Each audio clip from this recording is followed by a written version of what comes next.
Well, hi, you're not exactly supposed to be the priority this exact minute, though. Okay. Alright. Well, I see. Alright, well, okay. Yeah, I know. Okay. I'm just getting started, though. Yeah, I'm just getting started. And you're already trying to cameo. Yeah, trying to be the center of attention. Mm-hmm. Let me see here. Let me make sure I get the chat window going. I'm assuming this stream has started and that I am in fact capable of getting viewers. So to my there we go. I don't really need that information. Don't care too much about that. But what I need is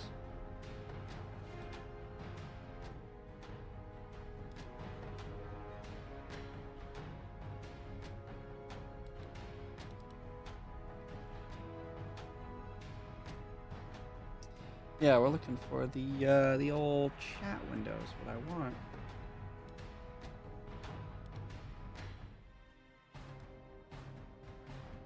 Yeah, this.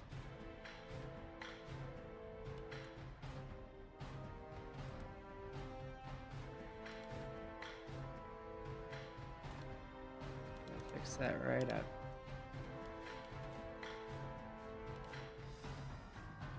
There we go.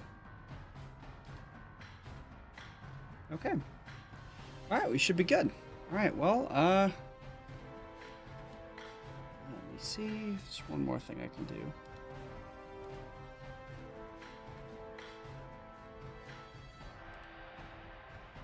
Yeah. Okay. Guess that's me then, huh? Yeah. Okay, well, that's pretty decent, lag time there. Wow, look at how big my nose is. I have such a big nose. Genetics, huh? Anyways, okay. Well, let's get into it then. I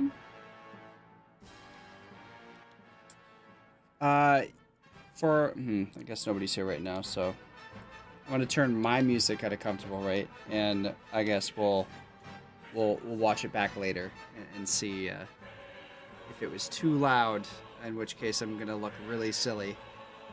Music blaring. I'm sitting here attempting to talk. It's not being very helpful. Okay, simply put, we have a job to do. We have a job that we're gonna keep doing, which is this sucker right here. Let's tab. No, shift space. There we go. The world map for Conquest of Eldinar, the campaign map, which, you know,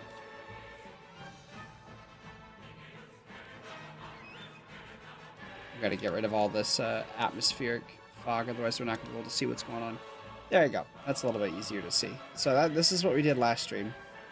We I remember I need to have a little bit of touching up to do on Silraeth.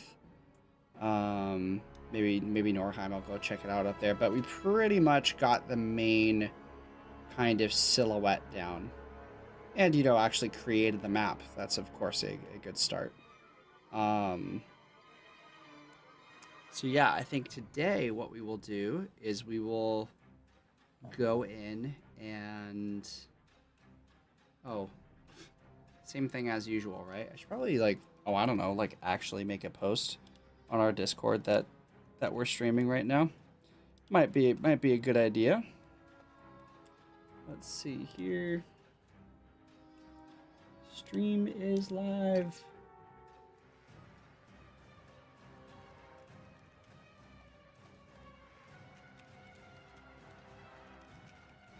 Waiting the...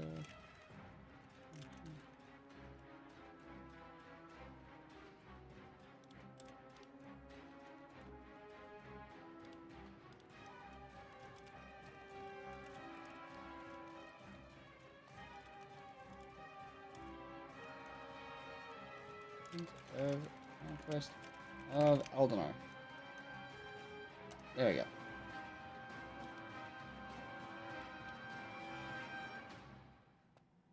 Okay, cool. All right, now my obligation has been met over on that side of things. So,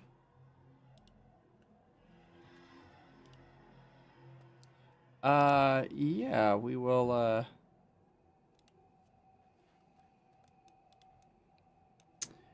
continue now. So, yeah, I think the priority for tonight is going to be, let me think about this for just give me like 2 seconds.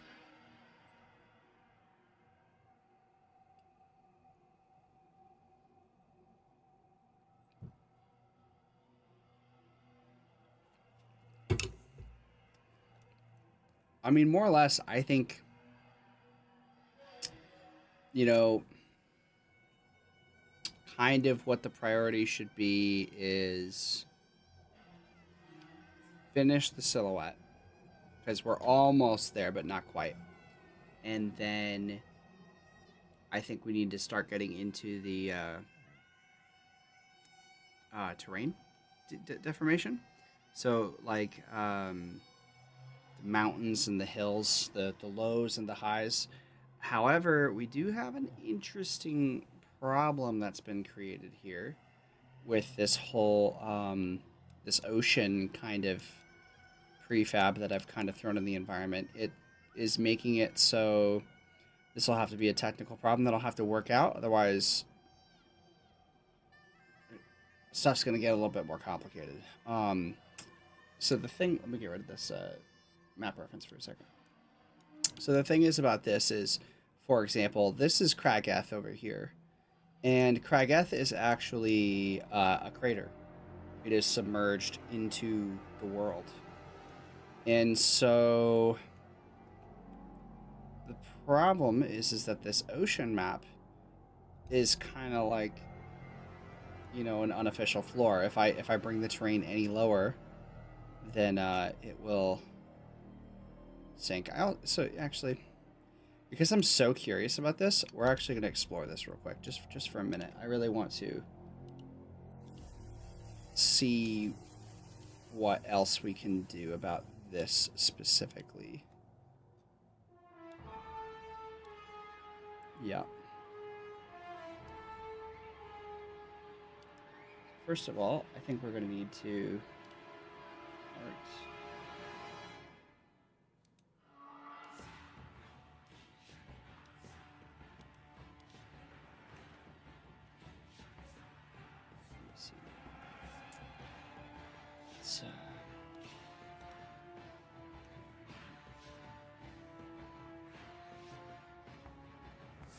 custom materials. This.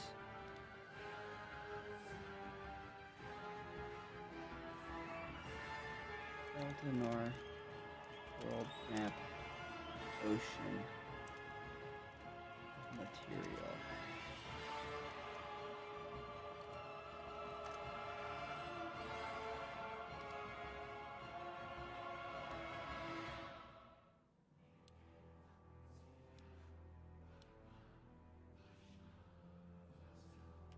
Mm-mm.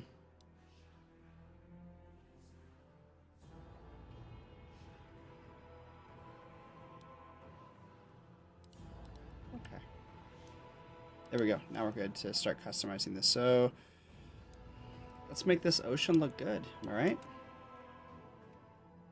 It needs to really look good at about like this height and this angle, I'd say. I think people will mostly be looking at it like this. Okay.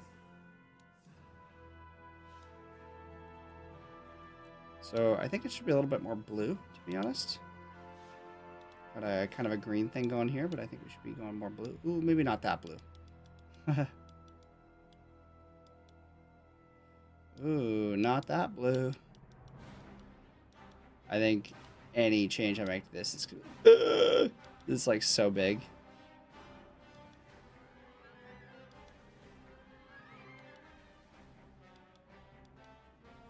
Keeping in mind that like whatever color I set it to right now is not, you know, we don't really have the post-processing turned on, so that's gonna have a major...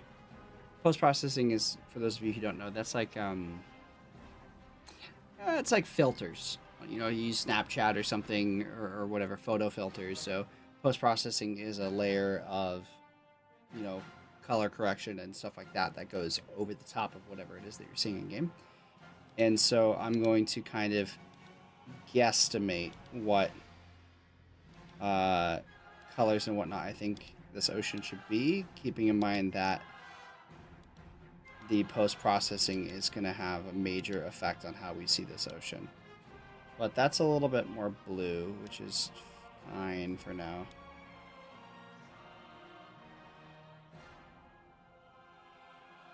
Oh, I see. I see. That's cool. What do I want to adjust the most?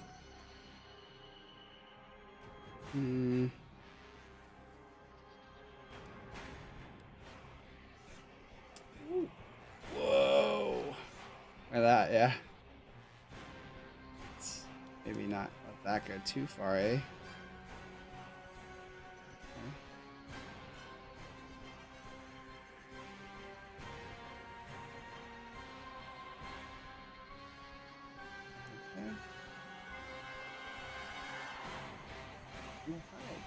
Okay. Alright, well, you're just gonna lay down? Yeah. Okay. Don't make too much noise, though. Oh, okay. See that? Yeah. Yeah, if you're new to the stream, we're working on maybe it's probably a little bit early. Like, I think we're fine-tuning the ocean. It's a little bit early to be doing this. I don't suppose that we're gonna do too much with it. This is like a temporary kind of pass. I think this is something that we're going to be adjusting a lot over time.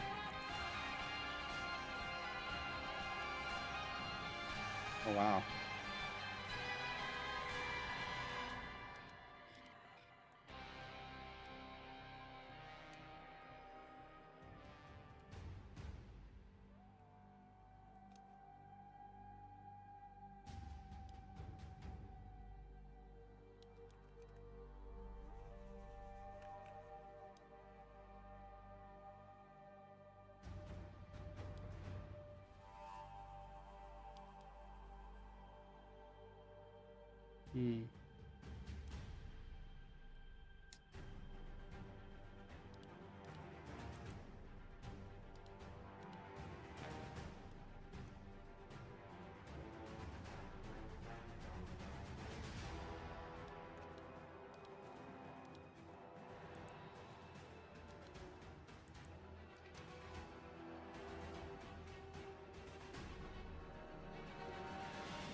I feel like it's just moving a little bit too fast, you know?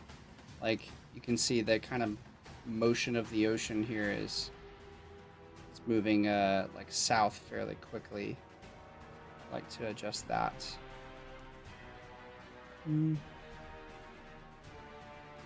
Displacement. Wave. Oh, I think displacement, that's like starts creating like waves or something, right?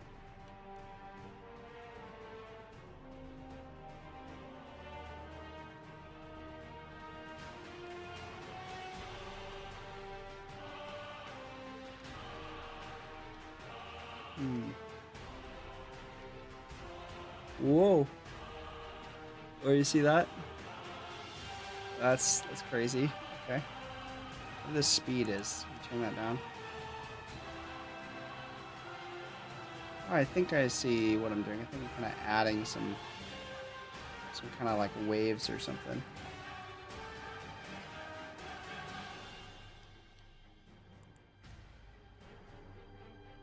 See that like wave that's moving across the water right there? I think that's what I'm doing. Pretty much that's game development. It's like trial and error and, you know, make stuff up and see what happens. That's really what it's about. Right, I was doing some caustic stuff before, and it was not going good. So I wonder. Oops. Sorry, wrong button. Whee!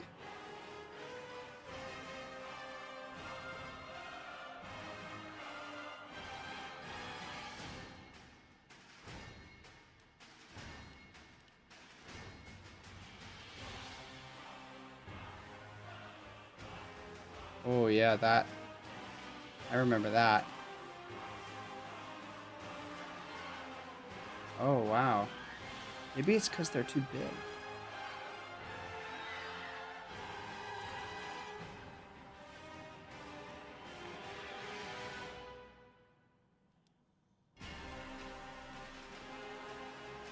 It's like not the right texture. Maybe? That is a very strange looking effect.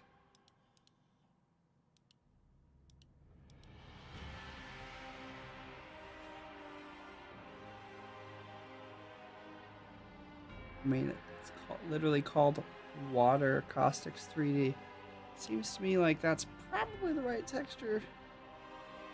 It's like the tiling. 100. Okay. I wonder what it looks like under that water. Nothing. What about 1000?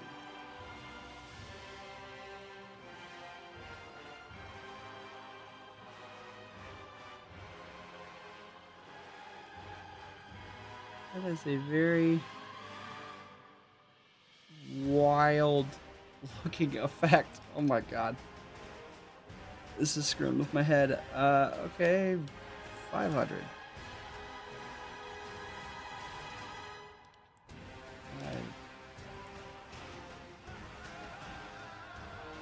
I do not like that. I do not like that at all.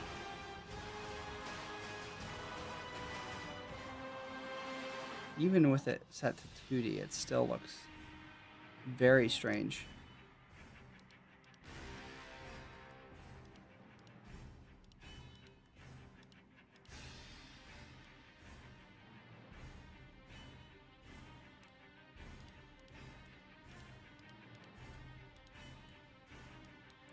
Slightly more noticeable in these very large sizes, but I just don't really feel like that's adding much other than... okay, this is not important for now. What am I looking for? I'm looking for... Wow. I mean, like a cleaner kind of ocean.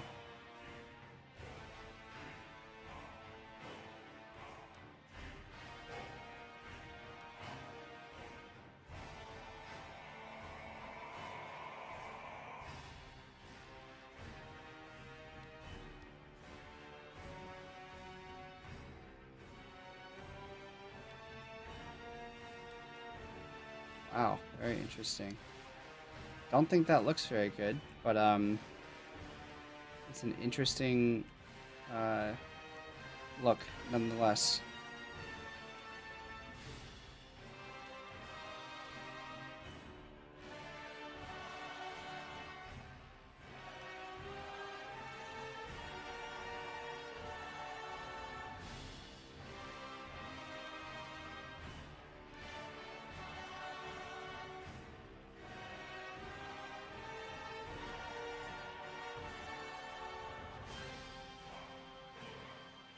Hmm.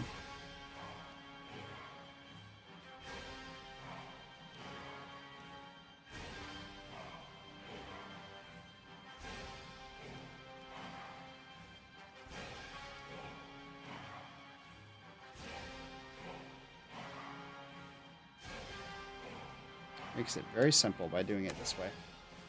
I think we want our water texture in there.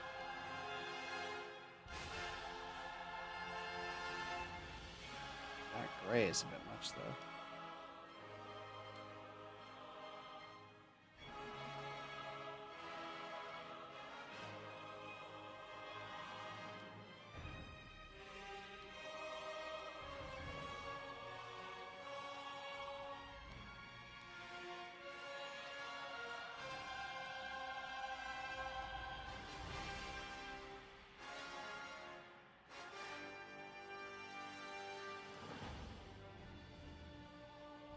That's a much more chill ocean. Kind of liking that. Okay. There is a...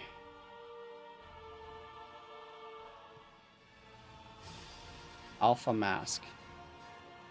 Yeah. Yeah, now that sounds like... That sounds like... Okay. I'm going to paint this out for anyone who is interested. Okay. So if we have our... ocean, which we will represent with this. I want the fill to be. This is our ocean, but this wrong color. Come on. There we go. This continent right here. And this ocean is at a certain height in the world. But this continent right here has a crater right here. Well, we don't want the crater on that continent to sink into the ocean. That's not what we want. We want this right here to be dry in its own kind of area.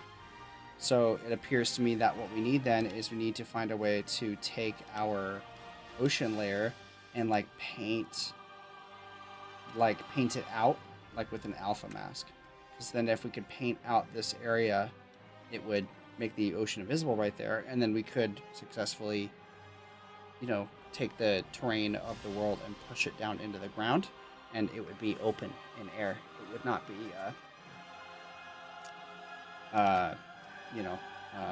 ocean. So I see alpha mask. Multiply the water alpha with an alpha vertex color channel. What? I wonder what orthographic does. Interesting. Kind of removes some of the visual effects, I guess, of it. Gets rid of some of the good looking stuff. We don't want to do that, obviously. Whoa. That's a no-go. I just like to play around with some of this stuff sometimes.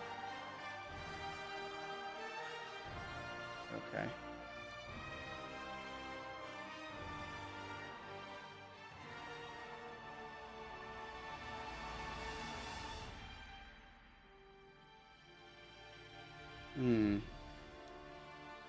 I guess the mesh, instead of a water basic plane, I guess it's like the mesh is what we could be doing. So I could, for example, I'm going to zoom out all the way. I could, for example, like, this mesh is clearly just like a big circle, but we could create a mesh in, you know, Blender or something that would have those kind of areas cut out that we want. Okay. That is not crazy hard. I could do that. Interesting. Okay, yeah, I don't think that should be the priority for tonight, because as I said, I think we should focus more on, you know, the terrain deformation. Get all of the kind of like, start getting in like the major like hills and mountains and stuff like that, so we can start to see the environment more. I think that would be the best use of our time tonight, but at least now I have a mental kind of game plan as to like what I'm going to do with the whole, you know, cutting holes out of this ocean map that we created. I also think that the ocean looks slightly better this time than it did last time. Okay. Alright, so I remember we need to go check on Stillwraith and see how we're doing with that.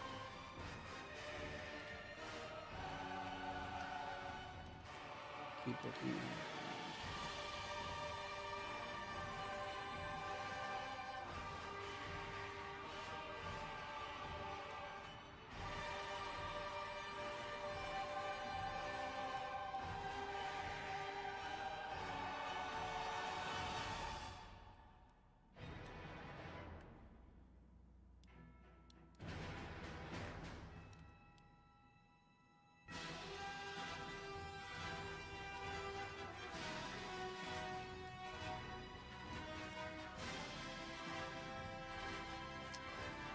I guess these are probably just icebergs. So I should not be raising them from the floor of the ocean. Okay. Well, not all of them are, though. There's probably some kind of island here. I think, shape of this is slightly incorrect.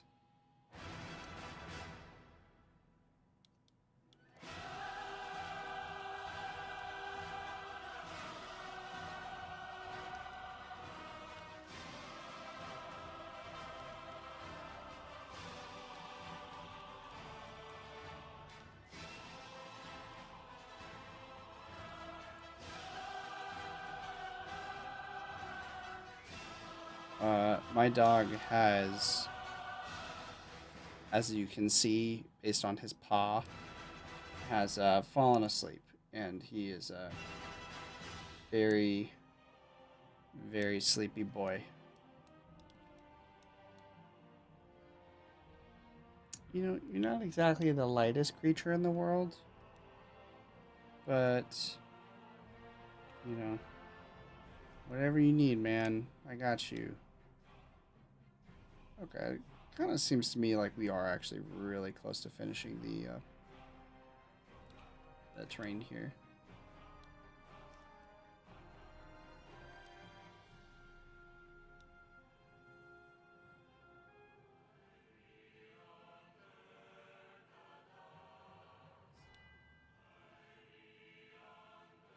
He is sleeping on my right arm is my yeah, that's my mouse hand, as you can see I'm painting with. Yeah, he's sleeping. He's draped over the top of me perfectly. So that's at least a 20-pound, 25-pound. Oh, the other guy with the dreads, he decided to abandon me, actually. It's actually a morally questionable thing. He abandoned me because he thought that, like, he was allowed to just, like, leave and go have a life, and that's just not true. But he'll learn from his mistakes and do better in the future, I'm sure of it. Yeah, because, like, there's been, like, some massive Conquest of Eldinar, like, improvements or whatever, and he's just kind of missing out. Yeah, why? I don't really know, but, you know, that's just kind of what we're dealing with right now. So yeah, that's the case. Oops, that is way too much. Is this even raising? Sometimes I...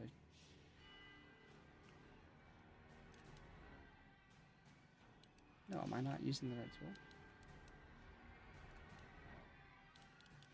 What the heck is going on here?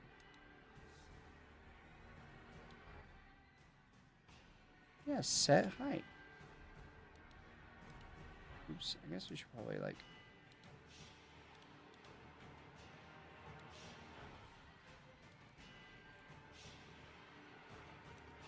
Oh, it was,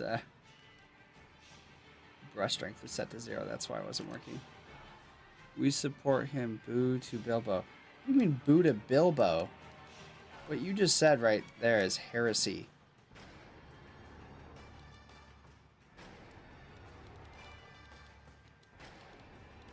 Bilbo is quite possibly the sweetest and most innocent creature on the planet, who has never done anything wrong under any circumstance ever.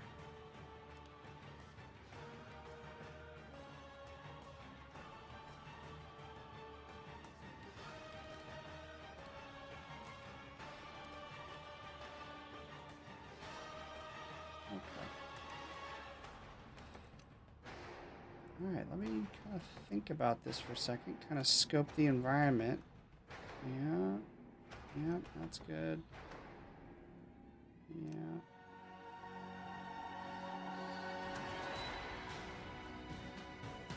Yeah, I mean... Yeah, damn, I think we're mostly ready to start painting in the actual, like, major hills. I think... I don't have to think about it, but general rule of thumb here is if you're going to start something, start it with Aranor. They're kind of like the I don't want to say main character, but they are the poster child of CoE. So if I were going to start anywhere in terms of starting the next phase of this, might as well start in Eldinar. Okay. Let me see here. Carving out rivers and lakes might also be a fairly decent idea as well. Take this map reference though and lower it. Like, oh, that's when you. Oh, it's literally occupying the same space as the floor, which is why it's so.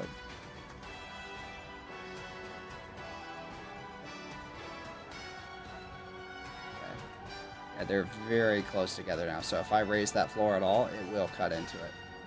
I know, right? For Eldinar, yeah. Yeah, I kind of finished sculpting out the environment, so now I'm going to... now that we have the silhouette done, I'm going to move on to kind of cutting out rivers and painting in some major like mountainscapes and whatnot. So is mountainscapes a word? I'm not sure, but it is now. Let me see. Now we're going to start getting real artsy with stuff because, you know, it was more or less, it was a matter of, actually, I kind of, yeah, okay.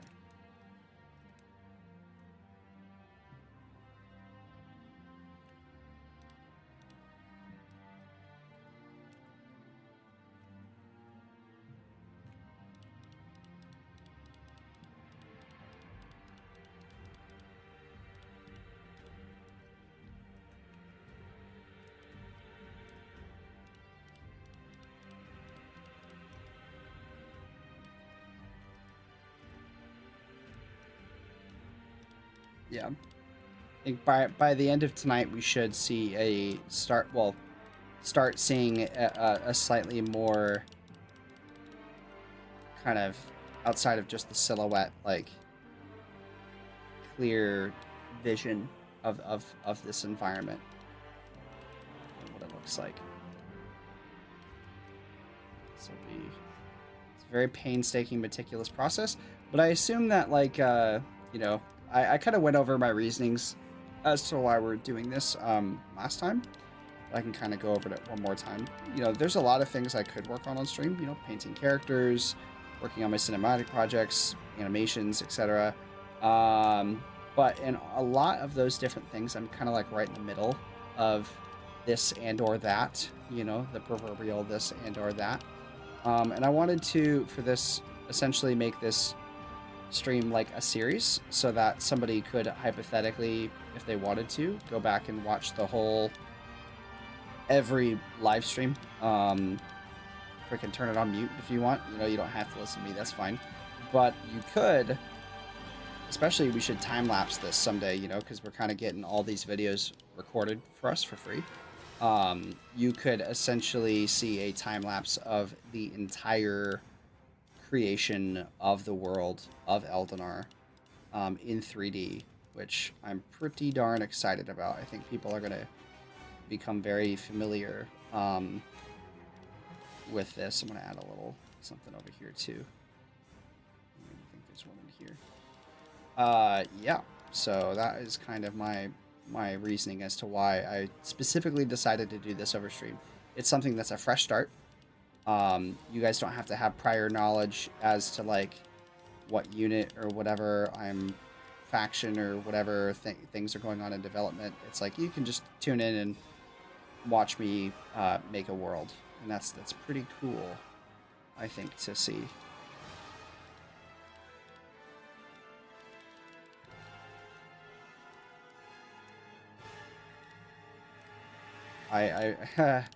I plan on this world map being a very meticulously detailed environment, paying attention to every little tree and hill that I paint in, because I have a very high attention to detail. It's honestly quite insane how much. I mean, a humble bragging here, but you know, it's like I'm not gonna, you know, I tend to over detail, and so you can bet your I have to try so hard not to curse on stream because I curse like a sailor, but it's probably not good for the channel for me to do that. You can bet your bottom dollar that I'm going to come in here and hand do every single little river and hill, and even like the little towns. I'll probably go and make like some really like low poly like buildings with like some low resolution like textures, and even like have like little 3D towns. Now those, you know, I'm not gonna like feel like, oh, well, every single little town, like, well, where's the tavern, and how many people live here, and where's the farm, and where's the bathroom at, and like, here's the little, like, all the little streets. I'll paint those in. Cool your jets. Like, I will create like per faction like 1 or 2 3D town variants, and then like just kind of sprinkle those in. You know, there's only so much that I think we should do with this, because at the end of the day, it really is just about serving as a hub for you to get from one battle to the next. It doesn't need to be like it doesn't need to be like literally like an open world RPG like map or whatever that we're like flying around. It doesn't need to have that detail. We'll get to that one of these days. You wait and see. But that is not today. It's not this game.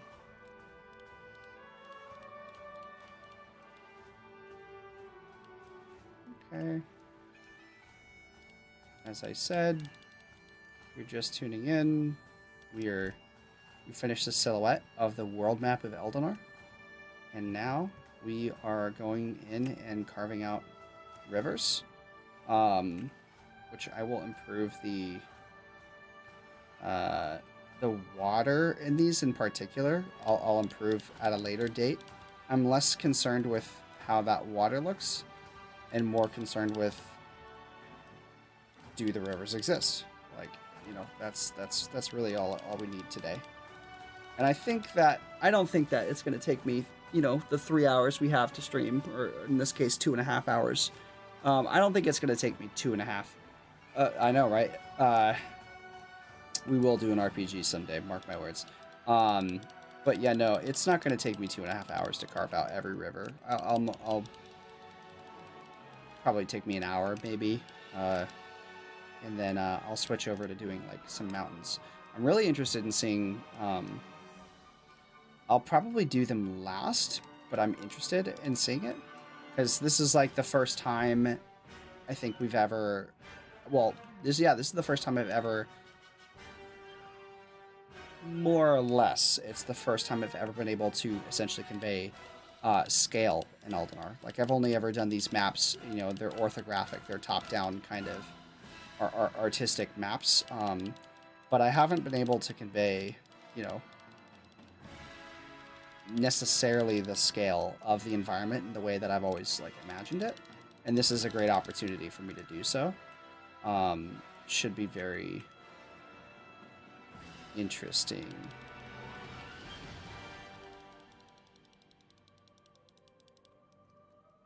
Gale Valley.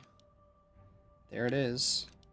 The map that I have been working on for 5 years. Good God. I swear this game is going to come out. If you guys think you've been waiting a while, don't even get me started. I've been waiting longer than you have, I promise.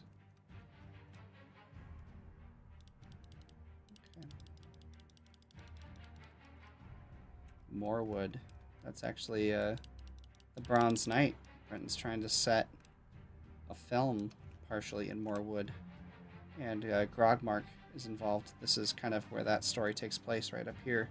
Moorwood and Grogmark. Bronze Knight shout out. We'll get it made one of these days. Brenton is very passionate about it, and I want to support his vision in telling that story in this world, because that's what it's all about. It's us telling stories in it.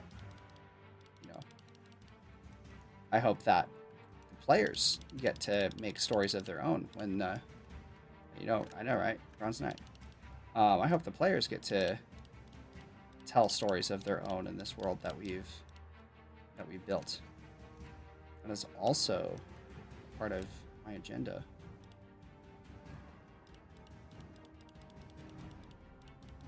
It's just a really dynamic setting, you know? Max Fury Road meets The Witcher. Is that what the Bronze Knight is?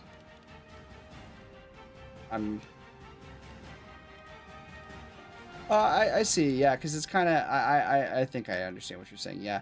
Kind of, it is out on the fringes of the region of Aranor. You know, you look at, okay, you have all of Aranor. It's kind of this whole area. And up here, it's all part is Morwood, so you can imagine they don't have a lot of support from the state. And they're bordering the Dark Mountains, and there's green orcs in these forests. So yeah, it's if you're trying to sell the idea to a production company. Oh yeah. I see. Oh yes, you're so comfortable. Oh goodness. Yes, you're so comfortable. Oh my goodness, right now.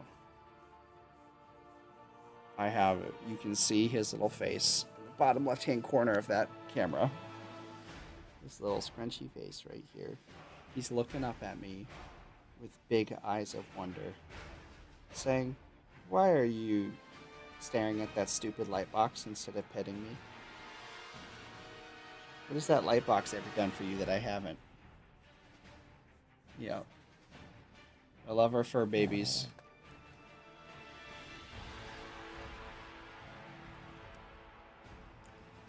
Okay. Some Chaldean. Love it.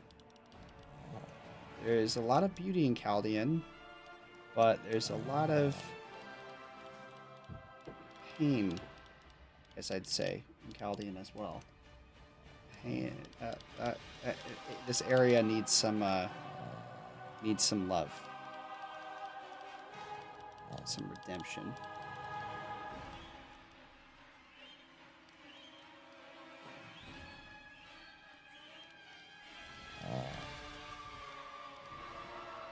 Yeah, it'll be very interesting to get the Church of Dradanos faction into the game here. I've been playing a lot of the game recently because we did Fairy Isle. Oh yeah, yeah. I mean, Dradanos is Fairy Lake, Fairy Isle. Dradanos is mainly. There's a lot of things that inspire it. I'll say that. There's not one clear reference, but I think one of the larger. I think he's snoring quite heavily, potentially, into that microphone. Yeah. I really hope you're not disrupting my stream audio that bad. Goodness gracious. Anyways,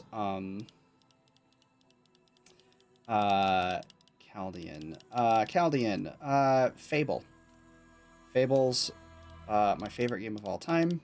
I poured a lot of Fable into this region because it's like that British kind of humor, and this is like your more classic like Templars and Brits and whatnot. So there's a lot of Fable here, and so the Fairy Isle, there are some creepy fairy wisp creatures in the first game, and that are like they like steal children or something. And so I'm not saying that that's what our fairies are gonna do. Like I'm kind of. I'm not sure. I haven't thought about it too much. Like what an Eldinar fairy is. Like what's their agenda? What's their motive? How do they operate? What do they want? Are they more mischievous, you know, or are they more altruistic? Like I'm assuming that they probably have some sort of relationship with nature, probably. So, although I do think though that on Fairy Isle, let's actually paint that. Let's get our island back up here. I think that Fairy Isle has a sword in the stone on it. And there's probably some sort of like Lady of the Lake here as well. Because this is all like very kind of classic, like medieval, like European kind of fantasy. So I think we'd be doing a disservice to a faction that's supposed to represent that if we didn't get in our kind of classic Lady of the Lake tale and the sword in the stone or something like that. So I think that Oops, that is way too much. I think that the Fairy Isle is some sort of hub for that aspect of their fantasy. I'm sure we will get an opportunity to explore that at some point. I wish that we just had like an infinite amount of resources for Conquest of Eldinar, and we could like in the campaign like do even more stuff with it.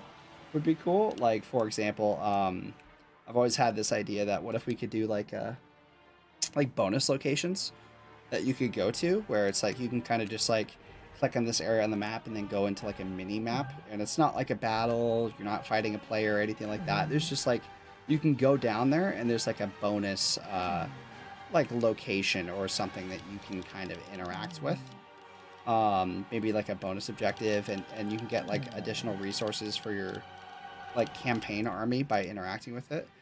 I think that would be super cool.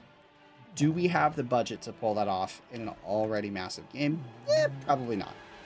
But yeah, don't ever let anyone accuse me of being like, oh well, you know, Corey, you bit off way more than you could chew. You're unwilling to make sacrifices or whatever. It's like, no. This current massive version, this is the most I could possibly cut. This is the bare minimum. Like, I would have done a lot more if it weren't for, you know, for the sake of trying to be realistic, making some, you know, budget cuts, essentially, and trying to make this game a manageable exercise in development. Okay. It's kind of hard to see exactly, like, what we've done because we're, like, competing with this, this overlaid texture. So it is very satisfying, I think, to kind of zoom out at the very end and turn off the overlay and like see how far we've made it. So yeah, I'm gonna have to create some unique, I mean, somebody's gonna have to create some unique little mini kind of 3D stuff, like doodads and props and stuff. And that's the kind of the cool thing, I think, about doing little doodads and props and stuff for this particular project. We'll call this map a project. Is that I feel like it's a slightly lower stress environment. When we're talking about like the buildings and stuff for like an in-game match, like sure, that needs to be not necessarily high res, but it needs to be of a higher graphical fidelity because this is like an in-game like battle asset and people are zooming in their cameras very close and like intimately like looking at these objects. But I think, you know, the point with this campaign map is that like, yeah, well, but they're like really zoomed out and you're looking at the world through kind of like an abstract, like very much a pulled out bird's eye view of the environment, which means it's more about form as opposed to detail. And we could just do some very simple 3D models for all the little props here. So like, for example, we do like little crystals in the environment like it's showing here. Like we could just, you know, very simple, few polys, slap a simple texture on it, you're good. And or like, you know, okay, we want a Dragonix town or whatever. It's like, again, a couple of squares with some simple textures on it. And I think that will serve its purpose. You know, bridge, I see that there's some bridges here. Again, could probably get that done in like 30 polygons and it would be fine. It would look fine. So it won't be about detail with the models that we use on this map. It'll just be about shape, what's it called? It's shape language? Yeah, shape language. That's what it'll really be about. So, but that's going to be the last stage of the process, I think, for us building this. Shape language is certainly not shape language of like 3D structures and models or whatever is not a very important thing for me to be thinking about right now when we have bigger fish to fry, like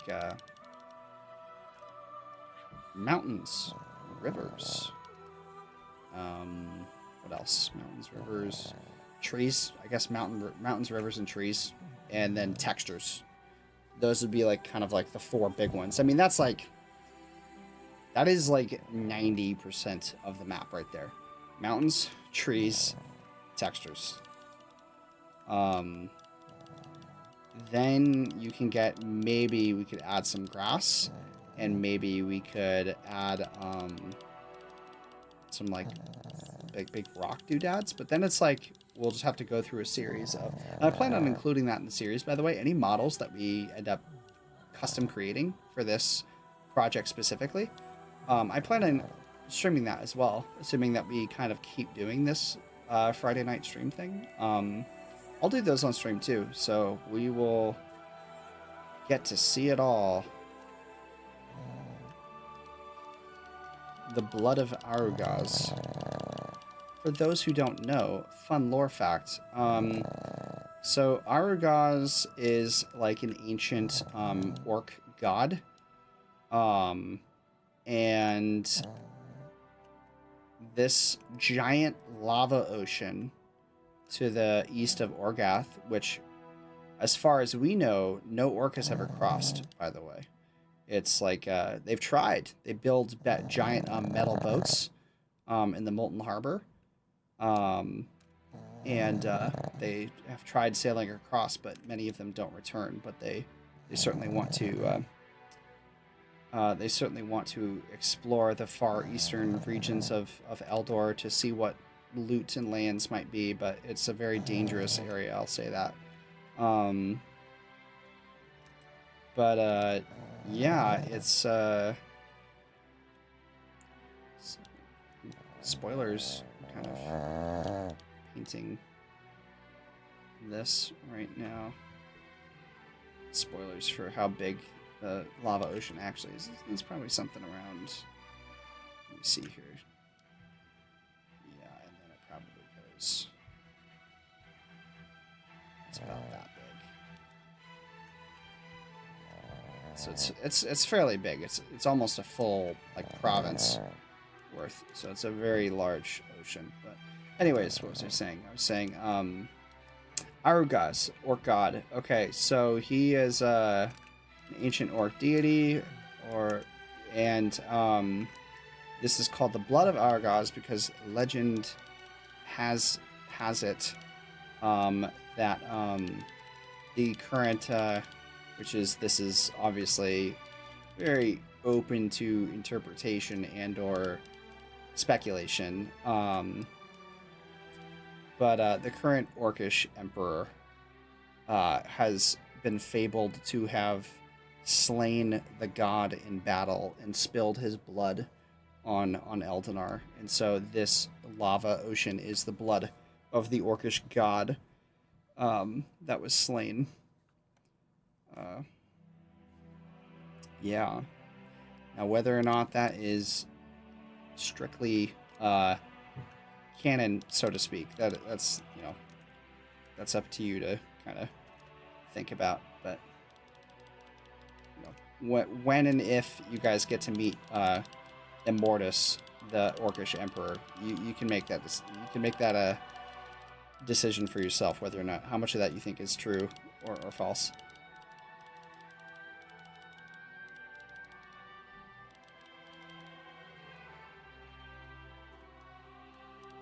They're technically lava rivers that I'm painting in right now, but again, it's hard to explain. But essentially, the water is the floor right now.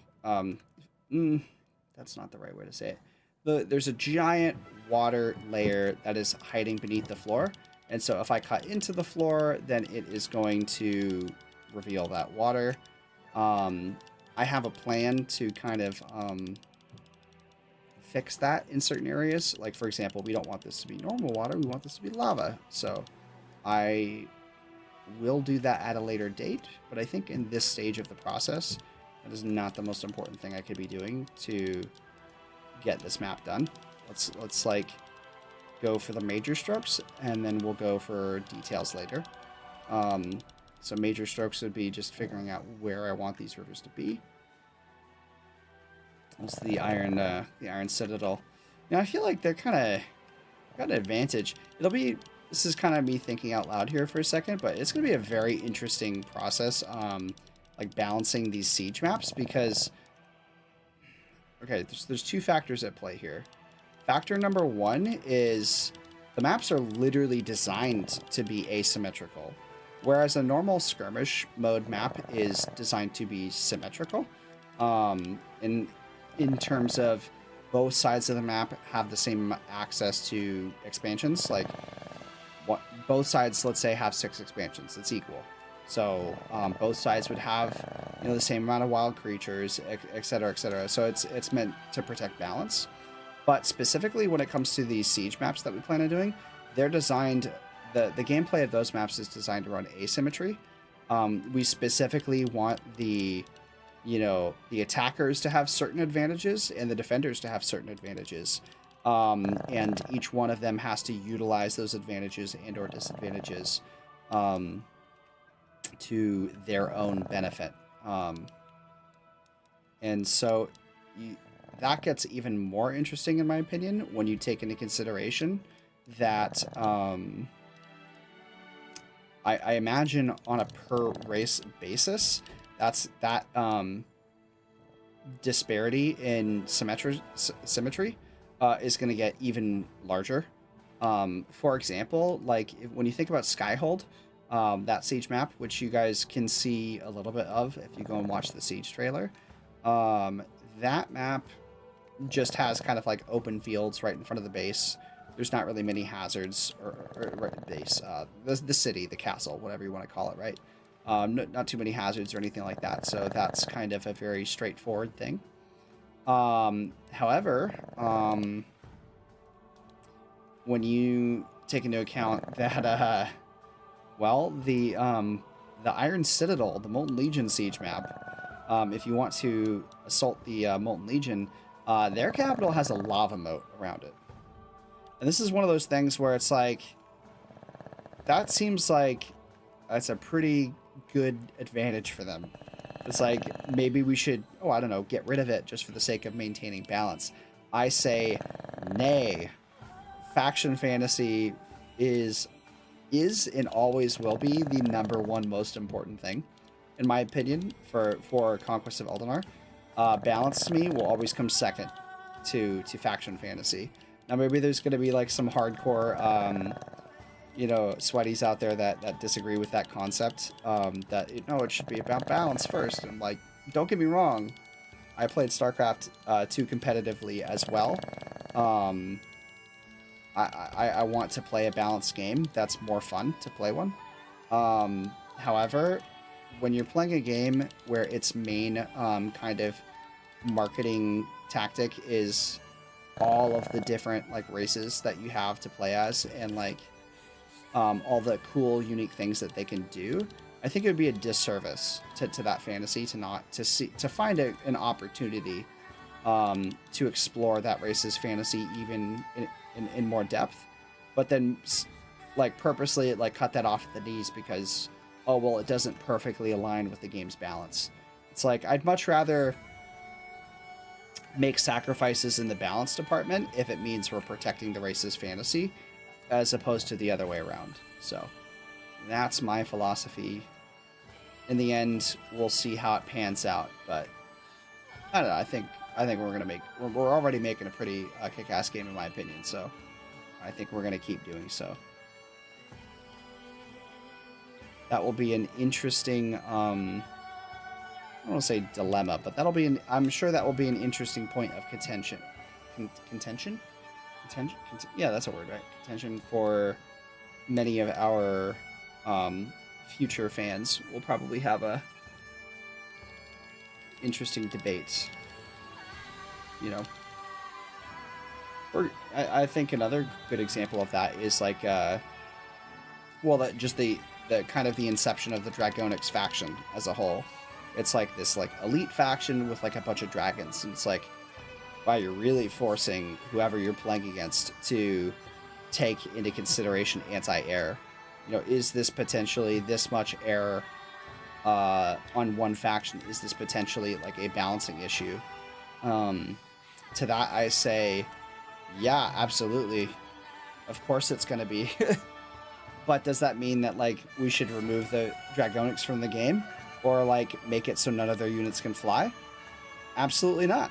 Like, When you say, okay, we're going to make a dragon faction, that comes with expectations from the player. If you can't, like, please those expectations, then just don't do it. Then, like, don't make a dragon faction then. If the dragon faction that you're going to make is, you know, not really a dragon faction. So, yeah, when you do something, go all the way. Is kind of my philosophy. More rivers. The gray passes. Don't even get me started. Now, I know what you're thinking. Nothing, because you don't know anything about this world. You haven't consumed anything about it, and you don't know what any of this is. You know, that's true, yes. But I know what else you're thinking. Wow, gee, Corey, the Gray Passes. That sounds like a cool region. Who lives there? And to that, I say we're quite a few years out from you finding out that answer. But if you think really, if you look hard, actually, you won't even have to look that hard. Actually, yeah, I mean, there's literally already an NPC in the game that has been voiced over that is from the Grey Passes. Felicia Silvermane is from the Grey Passes, and if you go and talk to her, she's currently in Galewind Valley. She's a lore NPC that you can talk to. She's a monster hunter. And you can go up to her and you can ask her about the Grey Passes, and she will tell you about them if you want to learn. I really love, ever since I came up with the concept of our lore NPCs, I really fell in love with the concept. I think it's a great way to kind of covertly introduce you guys to more and more elements of our like world building and our story without having to make like an entire like campaign game mode for it. As cool as that would be, you know, if if you guys really wanted like some big immersive and intense like story campaign, it would come at the expense of like 8 factions. So I don't know about you, but I'm one of those people where it's like I'd rather have 8 more factions that extend the replay value of the game than a story campaign. Because when it comes down to you're playing matches with your friends or co-op campaigns or something, having that much racial variety, I think, is really what's going to give our game a lot of replay value. So don't get me wrong, I wish we could do like a full narrative, and I think we're going to get opportunities to do that with our world and characters at some point, sooner than later, to be honest. But in terms of a classic, like traditional like RTS campaign, something that you might see from like Warcraft 3, for example, I don't think that that's really what we're aiming to accomplish in our game. Very sad, but gotta be realistic sometimes. Okay. I'm kind of noticing that like that's what I start talking about is whatever I'm currently like hovering over or painting. It gets my mind in that race, and then I start talking about them a little bit. I would also love to like reach for my drink and take a sip out of it, but unfortunately this dog is still dead on top of me. So yeah, he is absolutely conked out. You can still see him on the stream.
So many left clicks.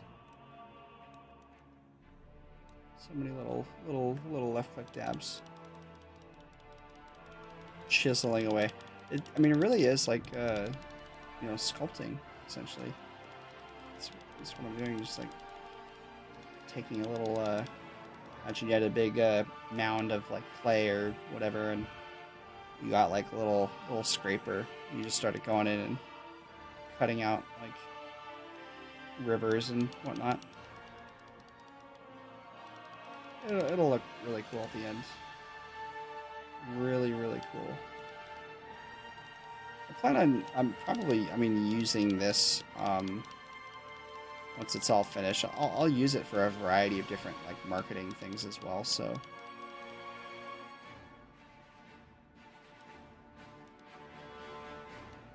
I mean, yeah, I think this is going to be an absolutely phenomenal marketing asset, too. I mean, it'll be so cool to see the world of Eldinar fully rendered in 3D with like particle effects, and you know, it's a very large difference from, you know, its kind of original interpretation here. I'll always love this kind of 2D map that I made using Incarnate or whatever.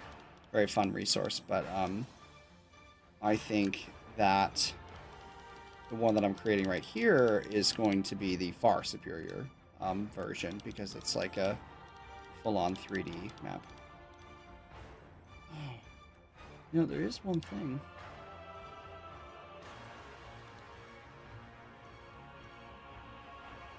So sad. I'm sure that he is working very hard on it. Our composer, so anyone who's interested in, well, we have a few composers that we're working with, but the composer in particular that I'm working with right now on workshopping the main theme of the game, he should have a new version very soon. I thought it was going to be today, but I guess not. That's fine. I don't want to rush anybody. I'd much rather get the highest quality thing possible when it comes to that department. So take all the time you need. A-okay with that.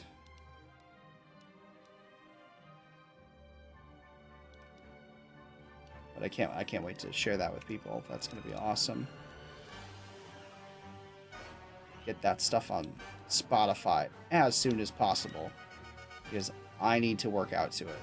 That is definitely something I need in my life.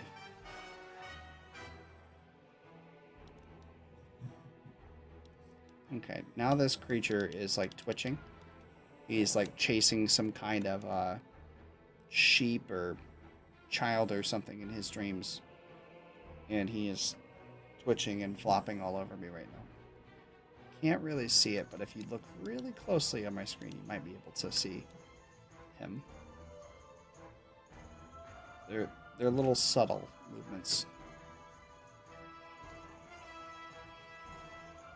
No, it doesn't look like he's moving for you guys.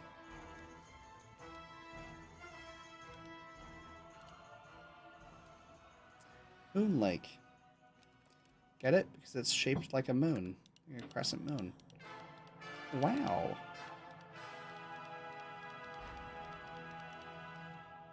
Don't ask me what the lore is for this. I don't know. I just work here.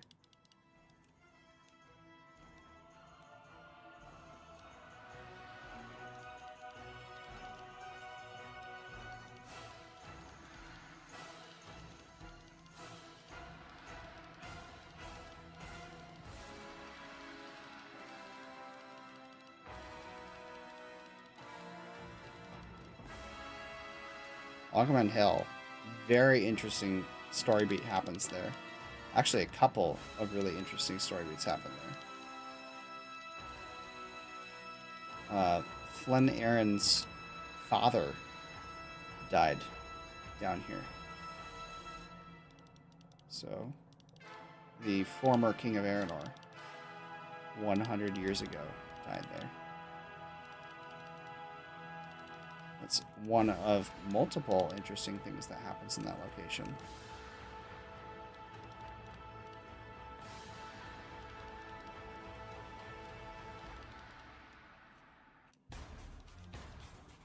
Oops.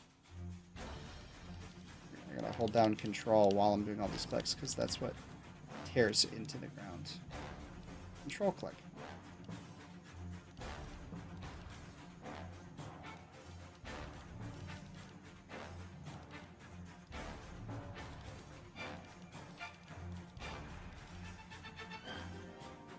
Pale Morass. What's it? It's the pretty much the dead marshes, right? We'll actually have a Pale Morass map in the game. It's going to be in creepy, undead, swampy bog. It's going to be a large map, so it's meant for a 3v3. It's like very big Lichborn map. So this is their large map, and then their normal size map, those are meant for 2v2s. And or 1v1. You know, obviously you can do a 1v1 on any map, but like in terms of like the ceiling of what you can do on a map, we support 2v2s and 3v3s. No 4v4s. Sorry, but no. I suppose hypothetically, I don't even know if we should support that though, because it'd be kind of weird. I don't know if we would want to support that our maps are still fundamentally built around left side versus right side. You know, yes, with the whole 3D transition that we've made, we have certainly transitioned into a more classic RTS. But with the way that our characters look and all that, and the way that we're designing our maps, there's still remnants of Conquest of Eldinar's original like 2D iteration that kind of was a little bit more of a tug of war style RTS. So we still have a little bit of that going on. I would argue that it's a little bit of like a hybrid between a tug of war RTS and a standard RTS. Just like it's a hybrid between an RTS game and an action game. There's a lot of unique hybrid design choices for Conquest of Eldinar. That is just what makes the game unique. Want to play a normal RTS? Well, go play StarCraft. It's a great game.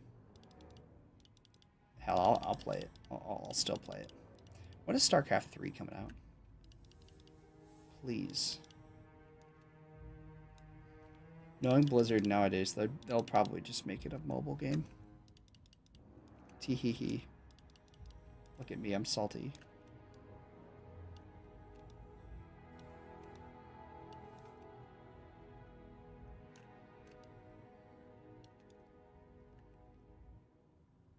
Say this with all due respect, because as you can tell, I'm currently listening to World of Warcraft soundtrack, so I will always have an undying love for many of the games and experiences that Blizzard Entertainment has brought to me. I promise, if you look closely at my Conquest of Eldinar artwork and world design and everything, I'm in no way, shape, or form inspired by Blizzard Entertainment's artwork. Absolutely not. That's a preposterous claim, with absolutely zero evidence to back it up.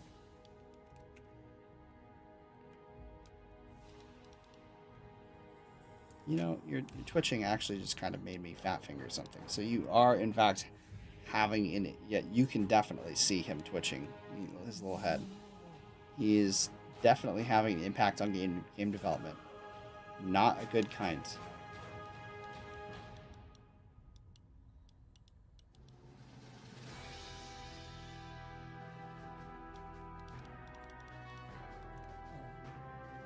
I think if I ever got to like meet like Chris Metzen in person, I think I'd just die like on the spot. I already met Glenn Rain, who is like my favorite artist ever, but I was so starstruck that I just made an ass of myself. I mean, I didn't make an ass of myself, but I like did not capitalize on the opportunity because I like didn't know what to say to him because I was so starstruck. So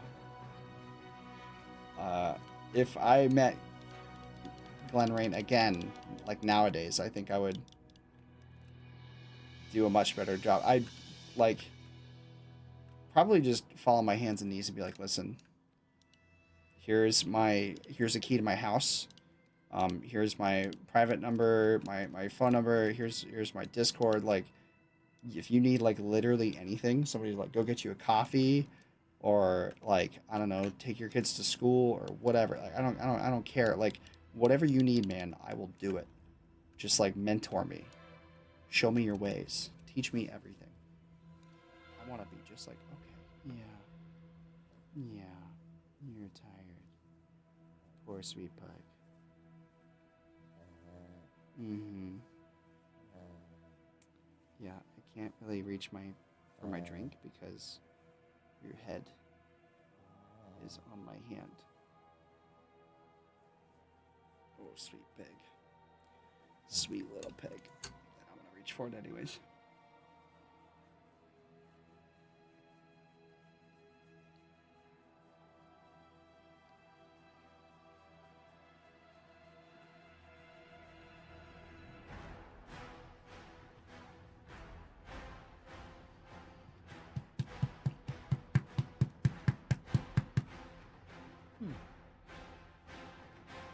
Good stuff. It's Blue Raspberry Gorilla Mine, sponsored by. Wait, no. MythWard Entertainment is sponsored by Blue Raspberry Gorilla Mine. No, we're not. But like, I mean, hey, just saying, Gorilla Mine. If you want us to like promote your product to all 200-ish people that are subscribed to this channel, we'll totally do it. We're not cheap though, so you know you're gonna have to pay a hefty salary for that. But you know we'll take your bribe money.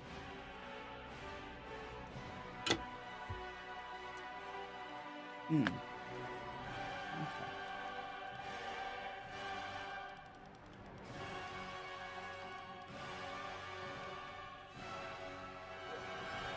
You're okay.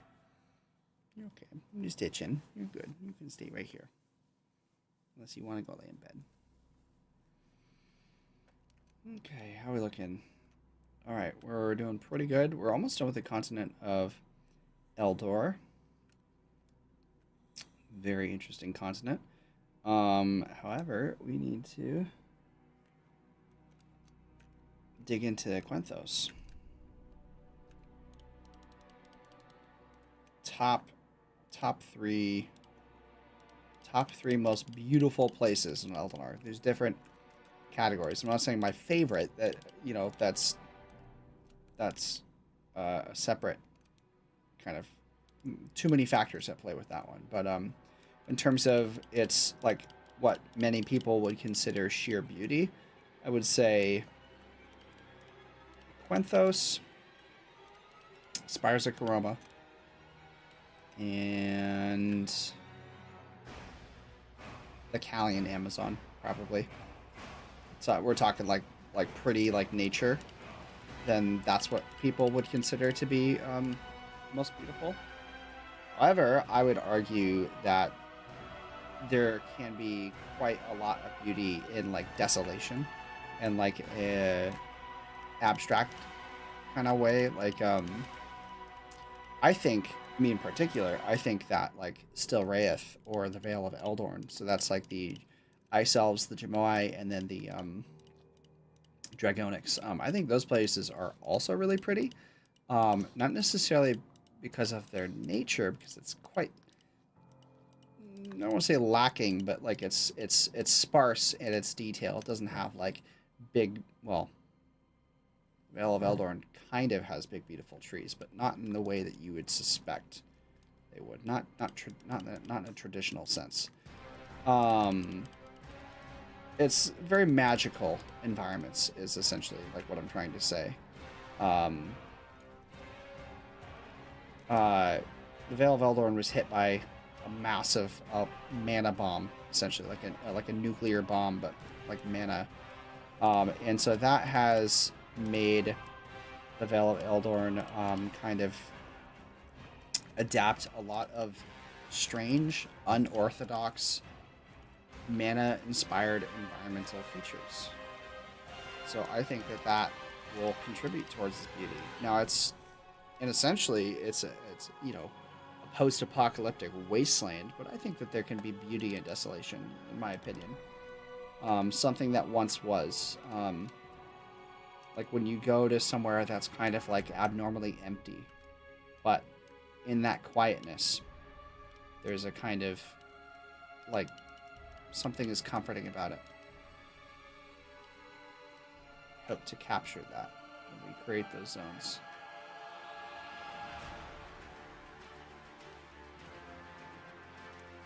Ruins of Somordris.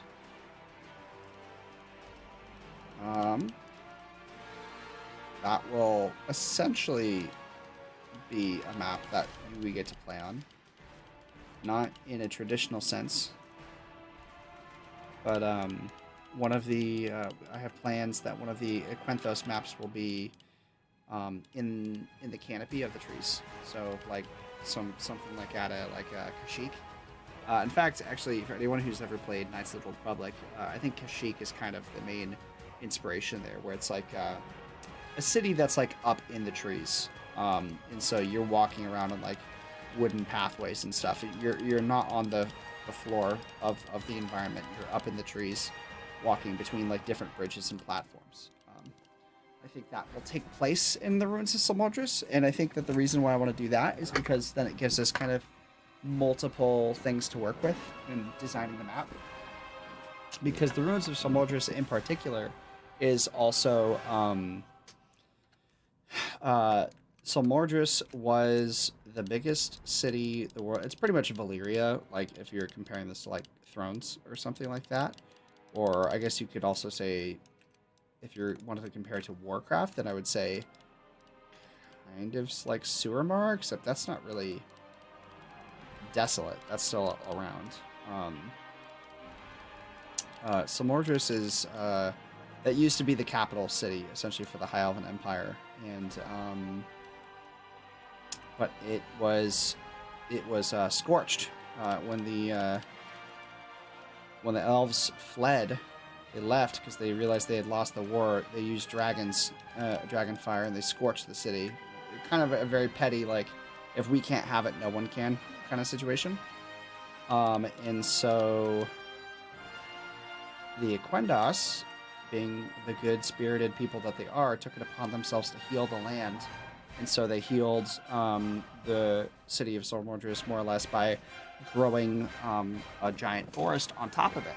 So you kind of have the ancient ruins of a High Elven city, the greatest one that ever existed, and it is imbued with a bunch of trees and nature magic and stuff. So I think that if we kind of make that the hub of this kind of canopy tree map, then we get to kind of play with multiple things, not just trees, but we can also like mix in the occasional like ancient like spire or tower that a tree could be like wrapped around or like a lead to. So you can still have some kind of like city elements, but like ancient city elements that have been overgrown over the course of 1,000 years. But mixing that in with the tree kind of canopy map, I think that will be a very fun map to design. Yeah. So we actually finished cutting out all the rivers in, let's see, we're about halfway through the stream. Cool. Yeah, we're about halfway through. Okay, so yeah, we finished all of the rivers and stuff in Eldor. So now I'm going to move over to Skolovia real quick, because I guess you could kind of say this counts as Eldor, even though it's technically its own little island nation, but it's close enough to... It's closer to Eldor than to anyone else, so I think that this kind of counts as part of it, more or less. So let's cut these out real quick before we get over to Kilraeth and start cutting those rivers out. Another fun Eldinar fact. Kilraeth, Raeth is a suffix for land in the Elven language of Eldinar. So, still Raeth, Kilraeth, these are clearly continents or lands that have been named by Elven-speaking people. And that's kind of like who has kind of helped populate or those lands or whatever. It's quite funny. There's actually quite a small amount of... which is funny when you really think about it, but I know why. there's not really a lot of elves in Kilraeth when you think about it, except for the Renahan, of course. But they're not the ones who named the land. It just goes to show you that essentially the low-key implication here, just like with like Westeros or Eastern Kingdoms or whatever, and there's always kind of like the main character continent that all other, I think, like lore and naming schemes, it's clearly implied that it's from that continent's perspective. So, for example, I bet you, I haven't thought about this too deeply, but I would be willing to bet that there is another name for Kilraeth, this kind of these western lands. Another name that is more internal to the people that have lived there longer. I think that there's a good chance that that's the case. I haven't thought about what that is yet, but I will do so. But anyways, the point that is that it's called Kilraeth right now, the way that it is on our world map or whatever, because I think that this land was named by the elves of the High Elven Empire during their rule, because they kind of, I don't want to say invaded, but they, sent over a lot of stuff to attempt to colonize that land, and it didn't go so well. So that's like a western, or sorry, I guess in this case it would be an eastern name, trying to colonize a Wild West, and that didn't go well for them. But their naming scheme of it is still the thing that is kind of predominant here.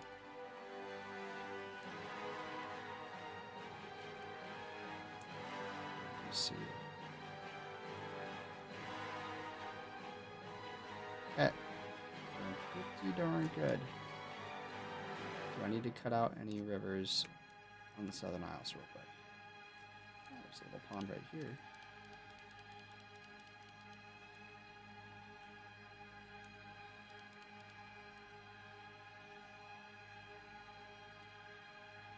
Pirates. Centaur Isle. Centaur. You know, I've always found to be interesting. Like, what if a centaur, like how does centaur feel about like horses? Do they like look at like the horse and it's like, dude, that's like half of me. Also, I need to not take that any further, but I think you can already tell where my mind's going. Centaurs interacting with horses. Interesting. I suppose I'd have to talk to one to find out more, but I don't think that's going to happen anytime soon. Because, unfortunately, they don't exist. Sad.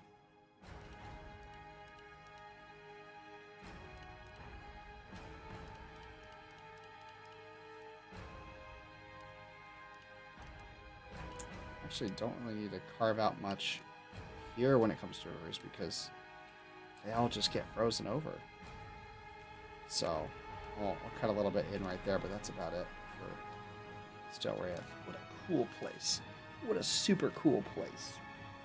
Not a crazy lot going on, to be honest, but it's because it's mostly magic and whatnot.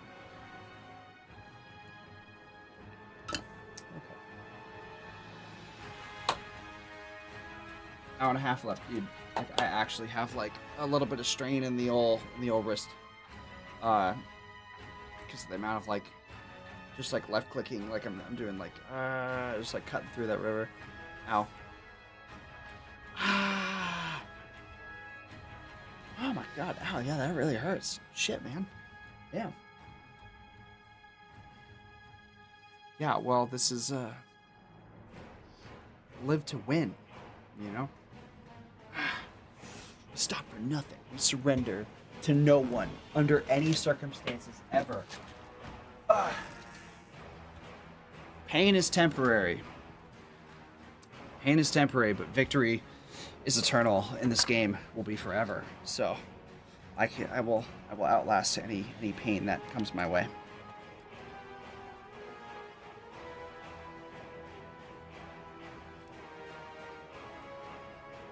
That's how hard you know I'm going with that clicking, though.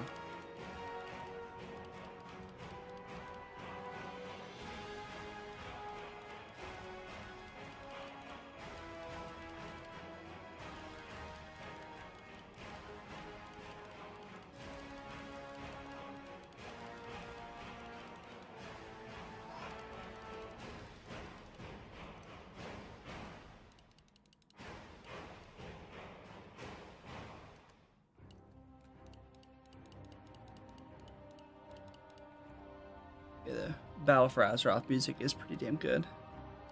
I like it quite a lot. Kind of an underrated expansion in my opinion. Although I think I kind of maybe grade my favorite WoW expansions on a slightly different curve than a lot of people do. Whereas gameplay is kind of like their number one concern. It's like I'm very interested in like the theme and like the story.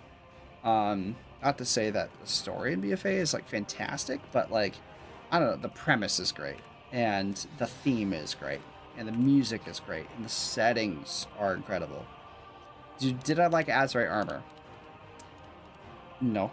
Did I like a lot of the kind of like grinding Azerite or whatever? And no, the daily quests or the world quests weren't like crazy interesting. So yeah, it's not a perfect expansion by any means, but like to say it's like, I don't know. I've played Shadowlands, okay? I've seen what a real bad expansion is, and I don't think that, also Nyalotha sucked. I did not like that raid. But no, I've played Shadowlands, alright? I've seen what a real bad expansion is, and Battle for Azeroth is not that bad. Chill out. I don't even think that, like, to be a real stickler here, I don't even think that the setting for Shadowlands is that good.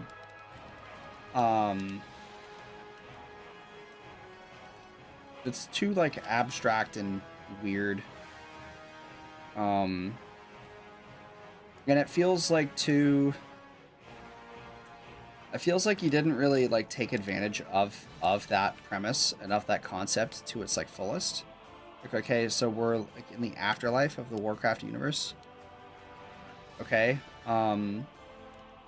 where the hell is, you know, Arthas or, I don't know, Nazgrim or something. Like there's all sorts of,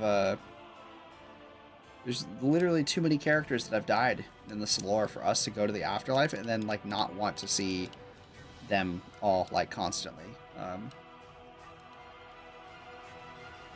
Also, the jailer sucked. It's like one of those retcon villains. Oh, I was behind it the whole time. It's like, okay, yikes. That name a single time that's literally ever worked other than Stranger Things season 4, in which case it did work. Which I will not go into that any further out of fear of spoilers for whoever could potentially be watching this. But yeah, Stranger Things, dope.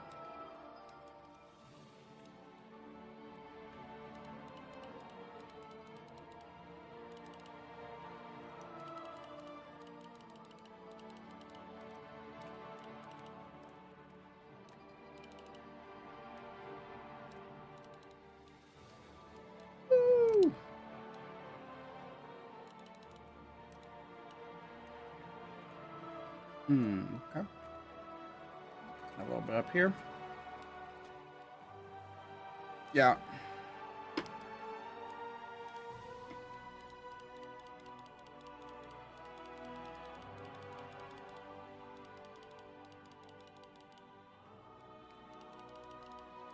I'm excited to get the, start getting those mountains and hills and stuff in, because I think it's certainly for everyone else as well, but also mainly just for myself to kind of finally iron out, like, my concepts and just see in real time in, like, a real 3D setting, like, what exactly the scale of this world is, because that's something that you can kind of interpolate from looking at the map. You can kind of, you know, think about it, but, like, it's going to be a whole different thing to like actually see it in a 3D kind of overworld map that will dispel any notions of like, you know, you don't need to, oh, you know what? This isn't a huge problem, but like it is a bummer that like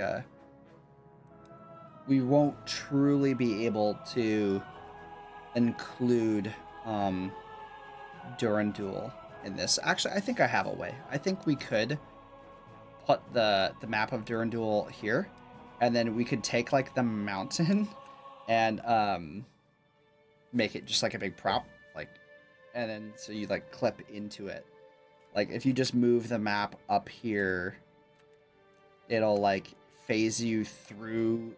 It'll like phase you through the mountain, and then you'll see into the city. Because that's really what the Dwarven map is you're going into the mountain. You're underground, and that's where their maps take place. So I'm going to not worry about that for now, though, because we are very far away from needing to incorporate anything Dwarven related in the game. They will probably not be included in the early access. I know, bummer. You're going to get 2 elves in early access and no dwarves? What's all this dwarf hate? I know. But, newsflash, people. Like, 3 out of the top, like, the top 3 races in World of Warcraft are all elves. You know, blood elves are by quite a large margin. Blood elves and night elves are the most popular races in the game. So, I hate to break the news to you, but elves are really popular. So there's a reason that 4 of them are in Eldinar. And only 1 dwarf. But I'd rather go all in and making like that 1 dwarf race that we do have like super like special and unique and awesome, as opposed to like trying to make a bunch of like different unique dwarven factions that can compete with elves. Is, you know, not to say that there is only 1 type of dwarf in Eldinar. There are more. Now, when and if they become a playable race, that's a separate conversation. But there are more dwarves. That is true. For example, right down here to the southwest of Dragonwood and Guildhale and, you know, Norheim or whatever, Skyfire Island, Brimduel. These are dwarves. The Skyfire dwarves.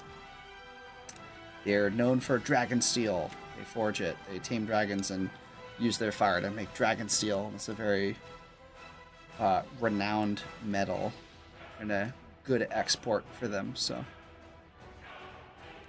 pretty cool stuff. Okay, rivers. Okay, we're moving on, I think, to the last continent, which is Kilraeth, which means wildlands in Elvish. And we are going to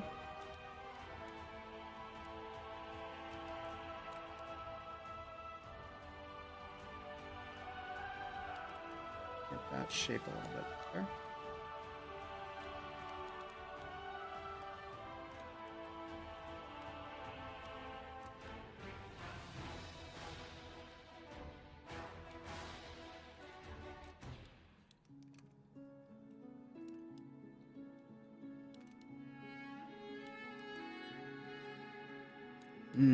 Tier God sound music is so good. God, just the music in BFA is so good. They literally gave us a pirate and dinosaur expansion. Of course I'm happy with it. Like, I love pirates and dinosaurs. I love them. They're great. You didn't give me like a dinosaur World of Warcraft expansion and then a pirate World of Warcraft expansion. You gave me a dinosaur pirate World of Warcraft expansion. This is why, like, I'm sorry, but like you can't tell me to hate BFA or something because of Azerite armor. It's like, no, it's the dinosaur pirate expansion that just works for me. It just does it for me. So, oh, and it's like reinvigorating like the Horde versus Alliance, like kind of faction war thing, which is just, you know, when World of Warcraft is at its best, I think, is when it's playing into that dynamic between the 2 factions. And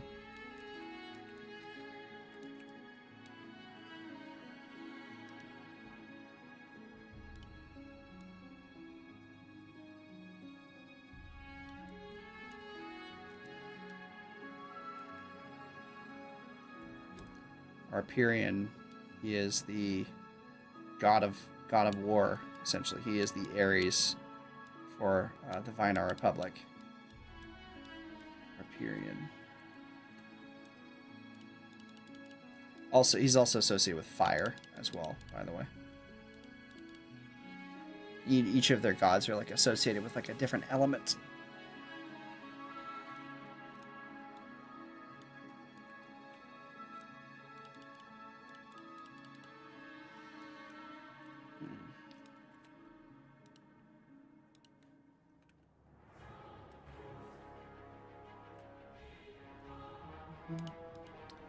That honestly, I love that so much that I want to listen to just straight up Tier Guard sound music.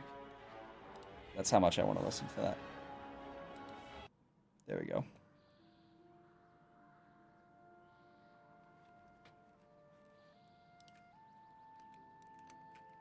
Great sound. Very beautiful.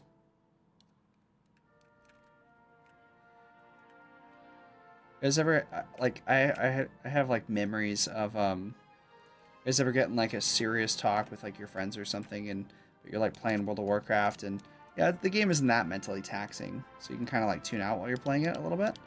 And so like you're in like a capital city, or you're in a particular zone, you're on your mount, or maybe you're like you're running around like harvesting resources, you're doing daily quests, and so yeah, like you're in World of Warcraft, and you just start running like circuits, like around like the town square. You're like jumping on top of like the mailboxes or something, and or running around circles around like a fountain or something like that, and you as you're talking. So I remember distinctively, we were having like this big talk one time. I forget what we were talking about. I was probably bitching at one of my friends to like do something or whatever, and do something with your life, loser. No, I'm just kidding. I distinctively remember there's like this one hill, this hillside. I was playing on my priest, and I was out I was doing alchemy on my priest, and I was out harvesting the herbs or whatever in Tierguard Sound, and there's this hill that's northwest of the city where there's like some waterfalls, because out there was some sort of herb along the water bank that I was harvesting, and there's this one hill with like a tree next to it, and I kept like running up and down it and like jumping off as I was talking to my friends. And I just remember like running circuits in that, because it's like I'm not really playing the game. I'm just trying to focus on what it is that we're talking about, but like I'm, you know, like fidgeting essentially, like but in Warcraft. So it was a fun little random like weird memory of mine, is running around that one hill in Tierguard Sound.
Gorge of the Gods.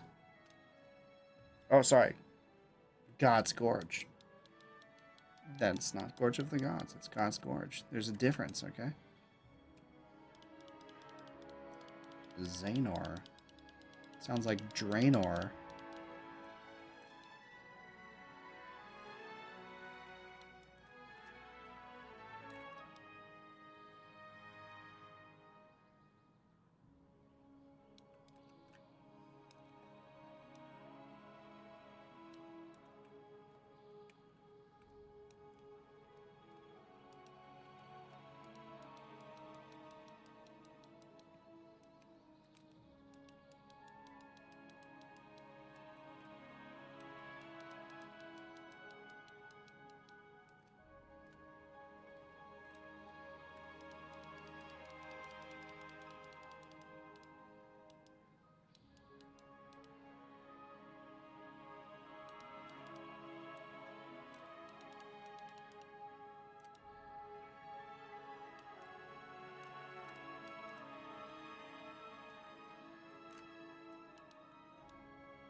What'd I tell you? This music slaps.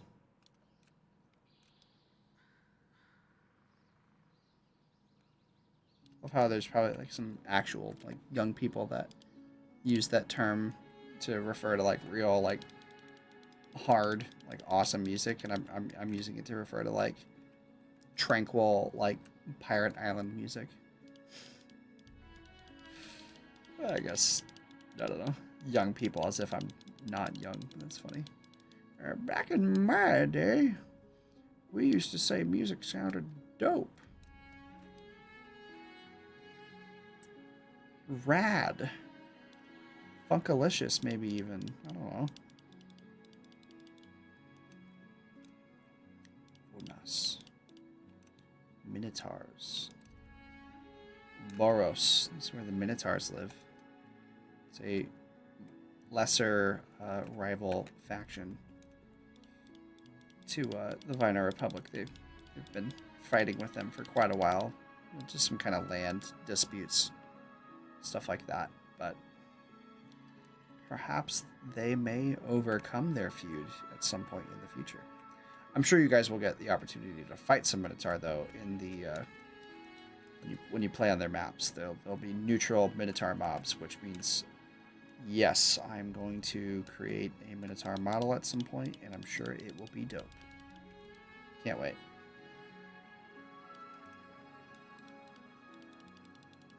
Out of like a mercenary tent or something that lets you hire one onto your faction so that we can play as it in action combat. So who doesn't want to play as a Minotaur in action combat?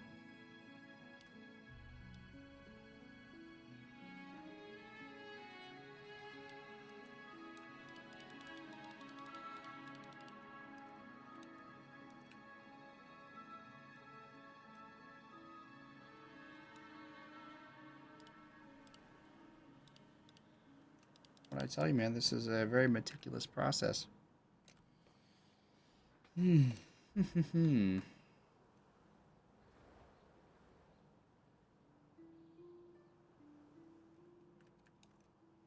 I mentioned Tarsini last time. Also super cool that this is what one might assume is a very insignificant location. I think is just a cool little fun fact, is that like this is where the story starts in my eyes. That's where the story starts, is Tarsini. Flynn Aaron. That's where he is kind of found doing his vigilante thing, and then Henrik of the Order of the Talonites, Henrik finds him and is like, hey, you should, come back and be king. And he's like, I don't want to. And he's like, yeah, well, you should probably do it. Because we're kind of screwed without you, so...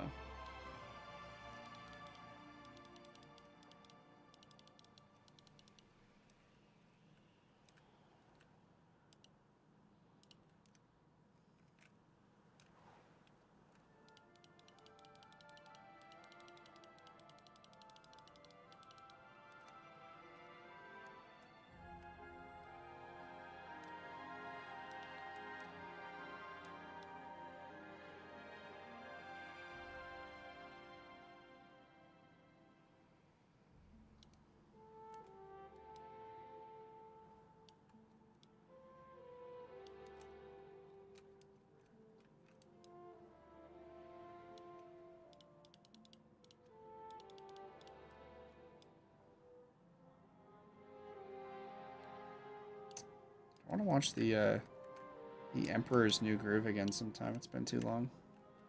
The movie is hilarious.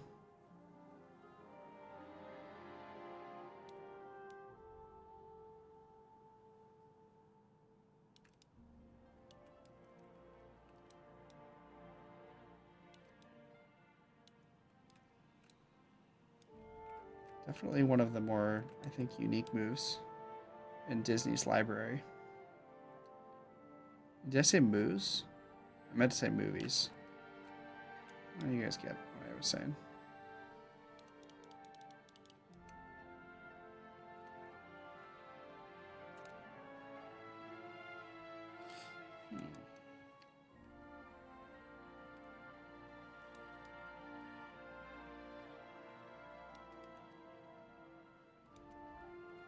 Old Town. God's Nile. Super cool how they made this in the lore. Like, this is not a natural river. Inspired by the, hell, what's it called? There's something like this actually in Egypt as far as I'm aware. So it's supposed to be taking inspiration off of that.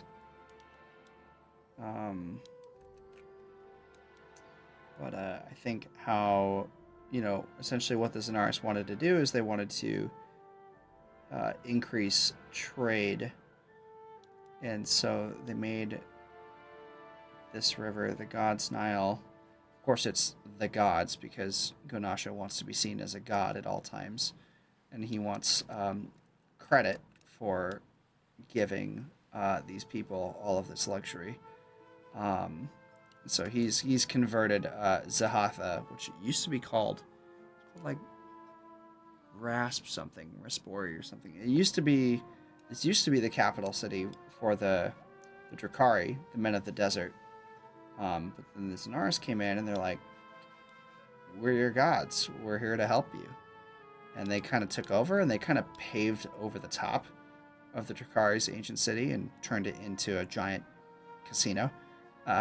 More or less, that's what Zahatha is. It's a giant luxury paradise full of the greatest brothels in the world and gambling, trade, arts, etc. So rather interesting kind of situation here. But say what you will about them, they did in fact increase trade and commerce for the people of the desert. So without the Zenaris, they wouldn't have a lot of luxury and advantages that they have now, and improved quality of living. Now, obviously, the Zenaris are up to other nefarious deeds, but to just outright condemn them strictly as villains or whatever, it's a little disingenuous, I think, because there's more nuance there. Like, are they villains? Are they not? It's like, well, that's open for debate because they have helped a lot of the people that they are kind of working with or whatever, but it's for a lot of very like selfish reasons. You know, a desire to be seen as gods, to lord over a populace, a selfish desire to be loved and to have control. So you know, there's a lot of stuff going on there, but interesting. I love nuance. I think it makes for better stories and more interesting world building.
Peddler's Bay.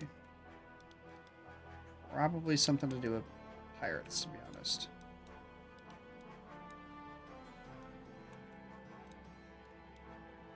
Yeah, there's a lot of that, though, on the southern shores of Dracoon. There's a lot of pirate and sailor activity down here. Really in this whole kind of strand of the ocean. The Merchant's Coast. Yeah. Merchants. Loose term.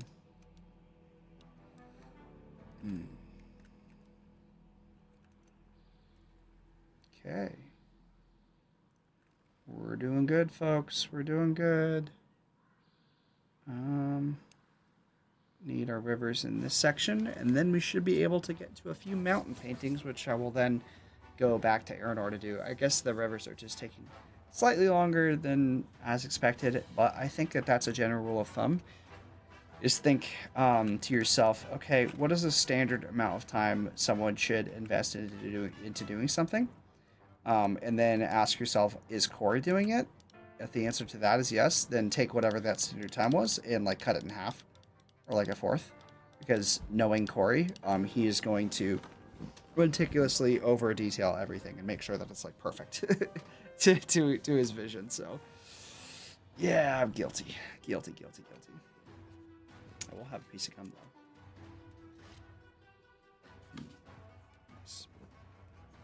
Been grinding for like 2 hours straight, carving this up. Just keep it up.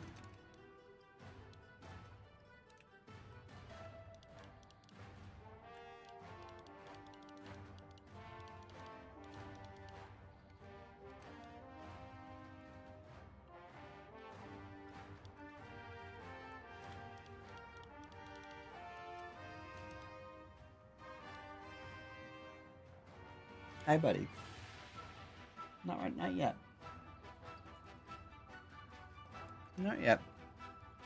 Just wait a little bit longer.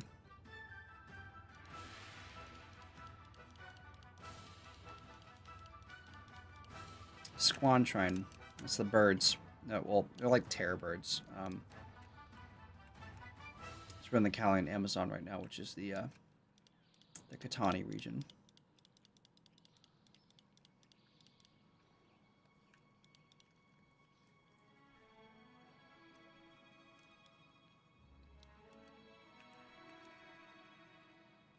Nikotori Tower. Nikotori.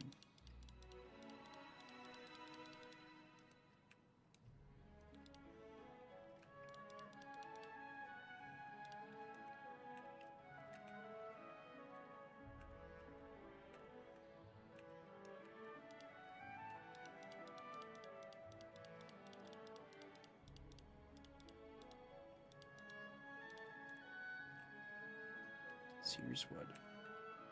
Very mysterious place down there. Sears are some crazy ladies.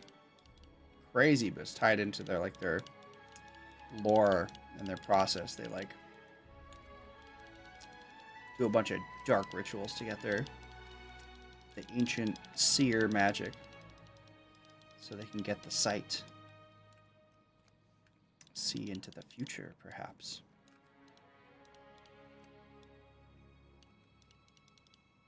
I think I wrote something about how they like something about like a black consume like a black substance of some kind. I forget what it is. It like potentially causes them to like go mad. But for those who survive, you know, survive is a very loose term here, but you know, they are given tremendous magical abilities.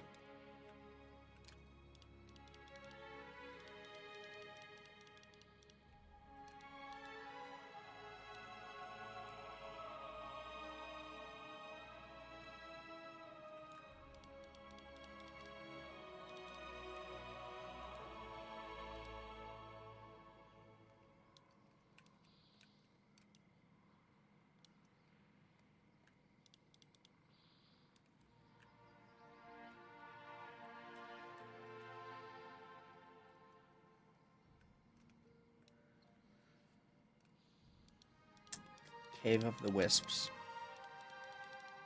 That's going to be one of the maps. One of their maps is the Greenspan, which that's their large map. And their medium map is the Cave of the Wisps. It's going to be so freaking cool, you guys don't even know. Big plans for that one. The amount of unique assets we're going to have to create that environment and to do it justice is going to be a pain in the ass, but gotta do what we got to do to make the best game possible.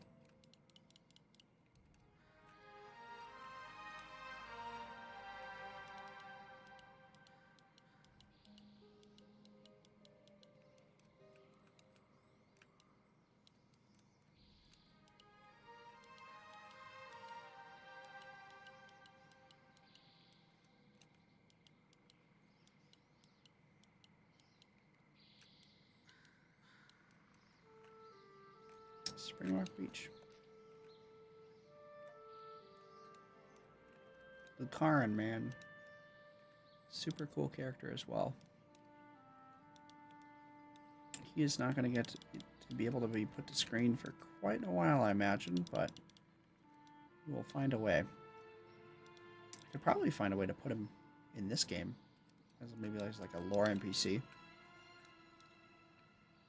Speaking of which, now hold on. Now that I'm thinking about Lucaran, I just realized we kind of missed two-ish major locations in terms of the terraforming, silhouetting, or whatever, which I will have to go get right now before I forget again.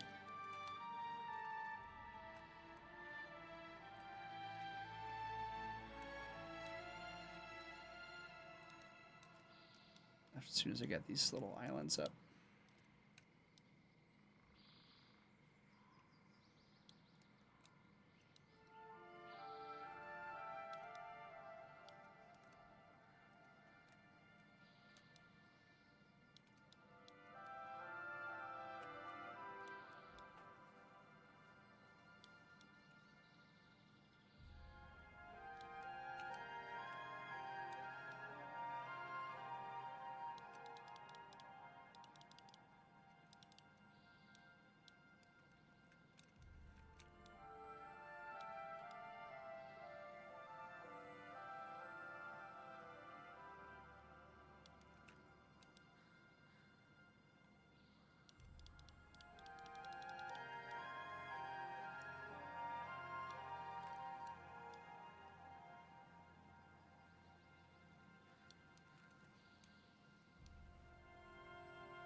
Yeah, no plans for this anytime soon, but it would be cool to have, like, naval stuff in Eldinar to, like, see how each faction, like, interprets, like, naval warfare. That'd be super cool.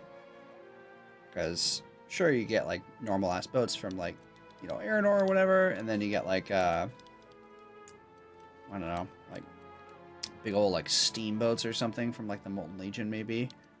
You get, like, those classic, like, Greek kind of looking boats from Minor Republic, but then, you know, you could do some really interesting stuff with, like, the Jamoi. Like, maybe they don't have boats, maybe they freeze the ocean and walk on it, you know, their ice elves, something like that. Or maybe they have some sort of weird ass, like, crystal boat, and then they, like, you know, surround it in, like, a blizzard or something like that.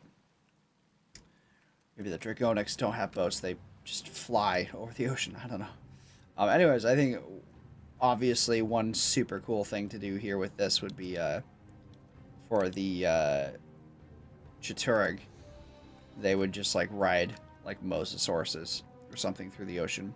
Maybe they would build like some kind of like hut or something like on the back of it, and it would like stay on the surface. Or it's like a big saddle, and they all just kind of like hold on.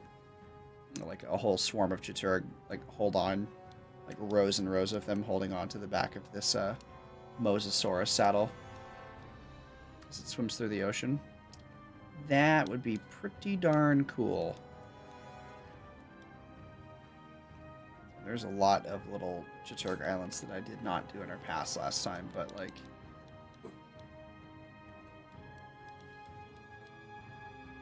Of course. It's a lot.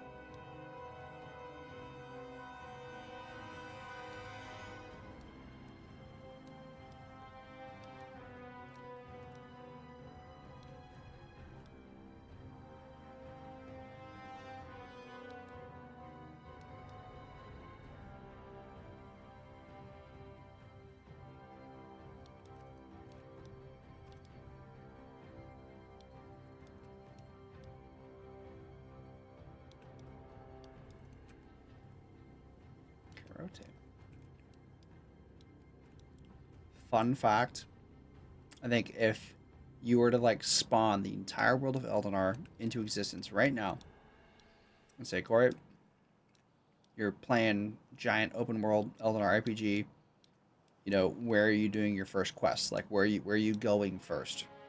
Kairote. This would be the first place that I would go. Like this is like sub-faction within a faction that has like no presence in like the game. That's the first place I would go. That's how deep this lore runs, and how many like cool wild things are out here. It's like some of the like the coolest stuff in my opinion isn't even like making it into the game, because it's like we can't do all of it in this first kind of go around. But yeah, that's the first place that I would go, because I just think that they're so cool, such a unique culture, and I would love to explore it in depth.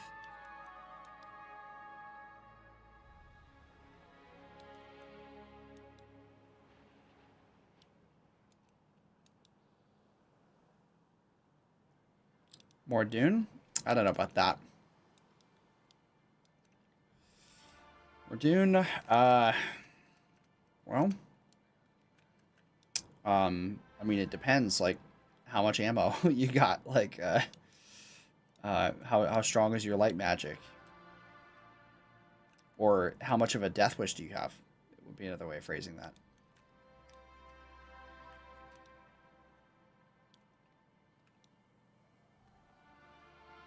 Would certainly not be a pleasant stay, I think.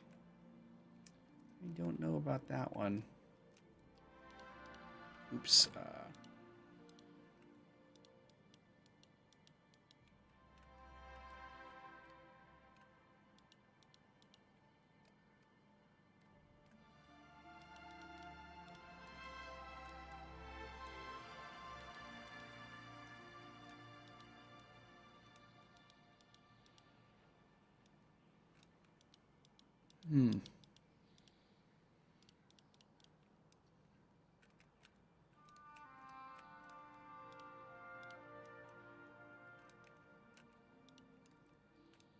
Skull Island.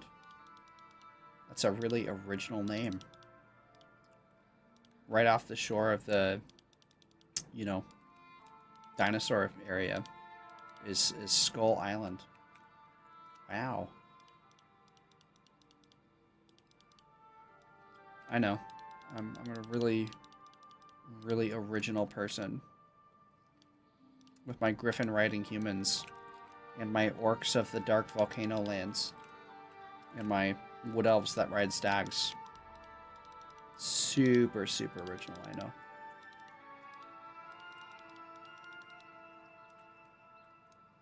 Okay, we're definitely actually probably going to skip doing anything here in Krageth, because that's going to be a little bit more complicated than one might initially anticipate.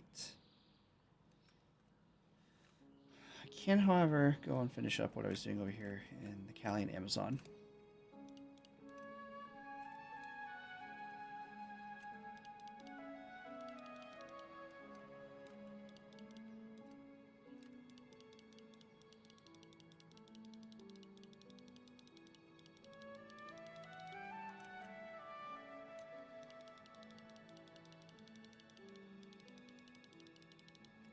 I wonder how many months this will take. A decent amount for sure. At least like, let me see, 4 sessions per month, 3 sessions per hour. So that is 12 hours per month. 12 hours per month. Yeah, I think this will take at least like 10 months. At least to finish this. I mean, going at this speed specifically, because that would be about 120 hours.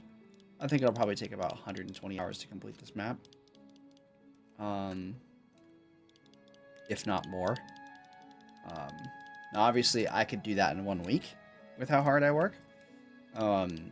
But if I'm only tackling it on stream, and streams are 3 hours, then I have to cut up that 120 hours into, what is that, like a 10-month period. So, I'll try to avoid working on it off of stream, unless, like, we're running out of time and it really needs to get done or something, in which case, yeah, I'm going to grind it off stream, so. But I have enough other stuff going on that I don't think I have to, like, I think I could not, I don't have to work on this on, off of stream. Like, I have other things I could be doing that are very important.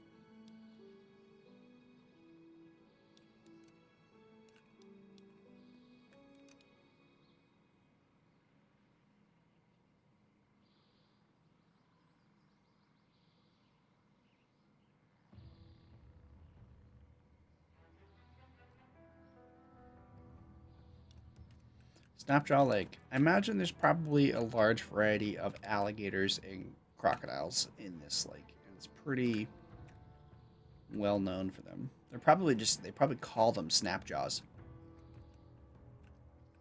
Probably what they call them. Again, we're going to skip doing any rivers and stuff in here because that entire landmass is going to get sunken down into the floor. But I have to figure out a way to mask out this ocean and make sure that that's not, like, screwing with the visuals there. Probably end up, like, creating a mesh for this entire ocean. Shouldn't be too hard, I don't think. Nah, Doug. That's how you know it's a... definitely a...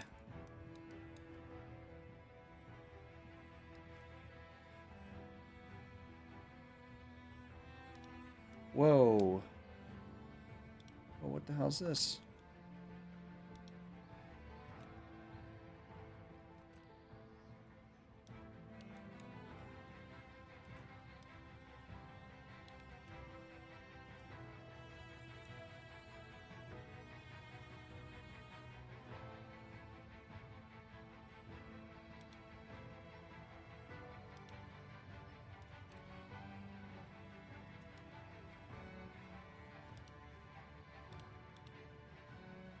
Ah, there we go. That was interesting. I think I had duplicated the ground mesh. I'm really happy I caught that. Let's see here. Seemed like Halloween, though. Oh, and celebrate Halloween. I'm assuming that you're referring to the Lichborn? Celebrating Halloween? Yeah, we'll definitely get some kind of, just like Aranor has, like, Highfall and all that. It's kind of like this big celebration of independence. And it kind of comes off as, like, their version of the 4th of July, more or less. So we'll have, like, kind of like in-world, just like World of Warcraft. I think they do it great. In-world holidays that kind of mimic real-world holidays. So that way, you know, when we make an RPG or an MMO or something, we can have, like, in-world, like, that don't break your immersion, but they are, like, a little meta, and it gives us a reason to celebrate a holiday in-game, as well as, you know, the real people who are celebrating those similar holidays out in the real world. So we'll have to come up with some kind of Christmas or something at some point as well. Would be cool. But I think if we were going to tackle some kind of in-universe, like, Halloween, it would clearly be Scalovia, the Grey Passes, Mordoon, this kind of like Southern Alliance area is full of all the creepy stuff. Seem to kind of be isolated to that southeastern region of Eldor. So if anyone had causality for some kind of spooky themed holiday of some sorts, it would certainly be those cultures that it derives from. I look forward to... I don't think that it should necessarily be tied to the War of the West. I think it should just be a culture thing. So like the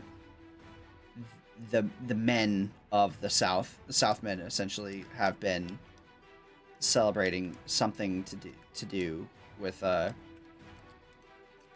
you know, ghosts and ghouls and masks and the sharing of treats and autumn, fall harvest, that kind of vibe. It's celebrating something like that for quite a while, I imagine.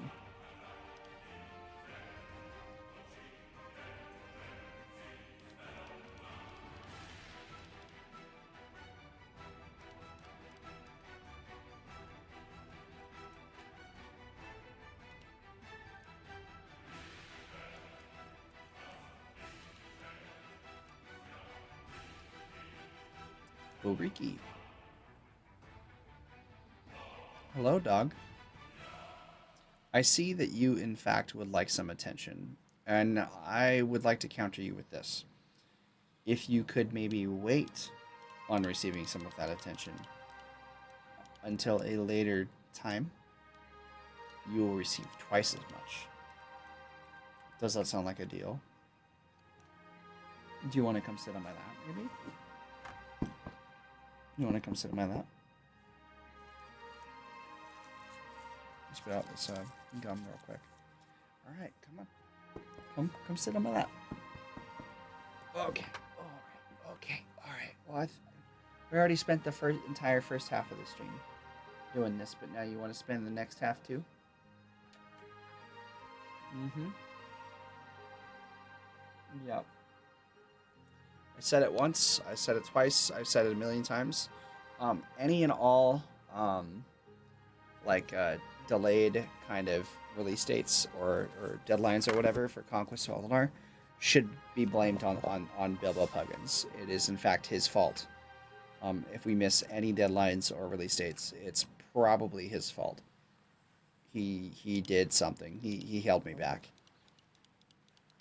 But I still love him. You just gotta call a spade, you know. It's probably his fault. That's probably why we're behind.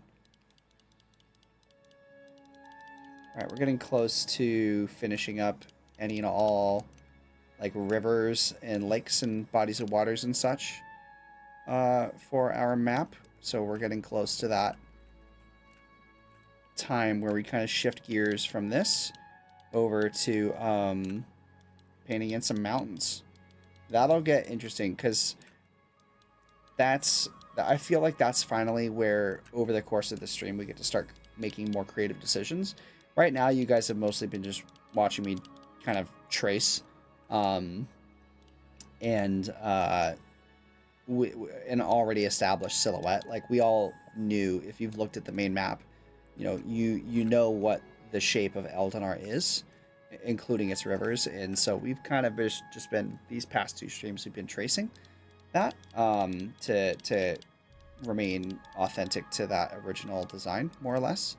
I've already taken like a few very small liberties in kind of changing the islands or a little bit of scale, certain things, but I mostly have stayed authentic. However, let me just go double check. There's 2, 3, 4 islands that I actually need to paint in real quick, because I must have missed them in the last stream. But outside of that... Oh, and it looks like there's a... actually, no, I'm not going to do the bodies of water here, too, because this is very much a temporary. These are actually going to be quite high in the sky. Not, like, crazy high, but fairly high. Let me see here. There needs to be more. Missing some of this earth.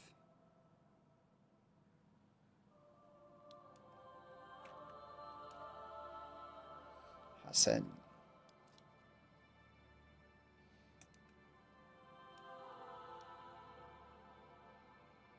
I wonder, so this is a very interesting thing, but I kind of, when I went through the phase of doing the Spires of Growing, I'll have to think about this over time, maybe take a poll, and maybe think about this a little bit more carefully.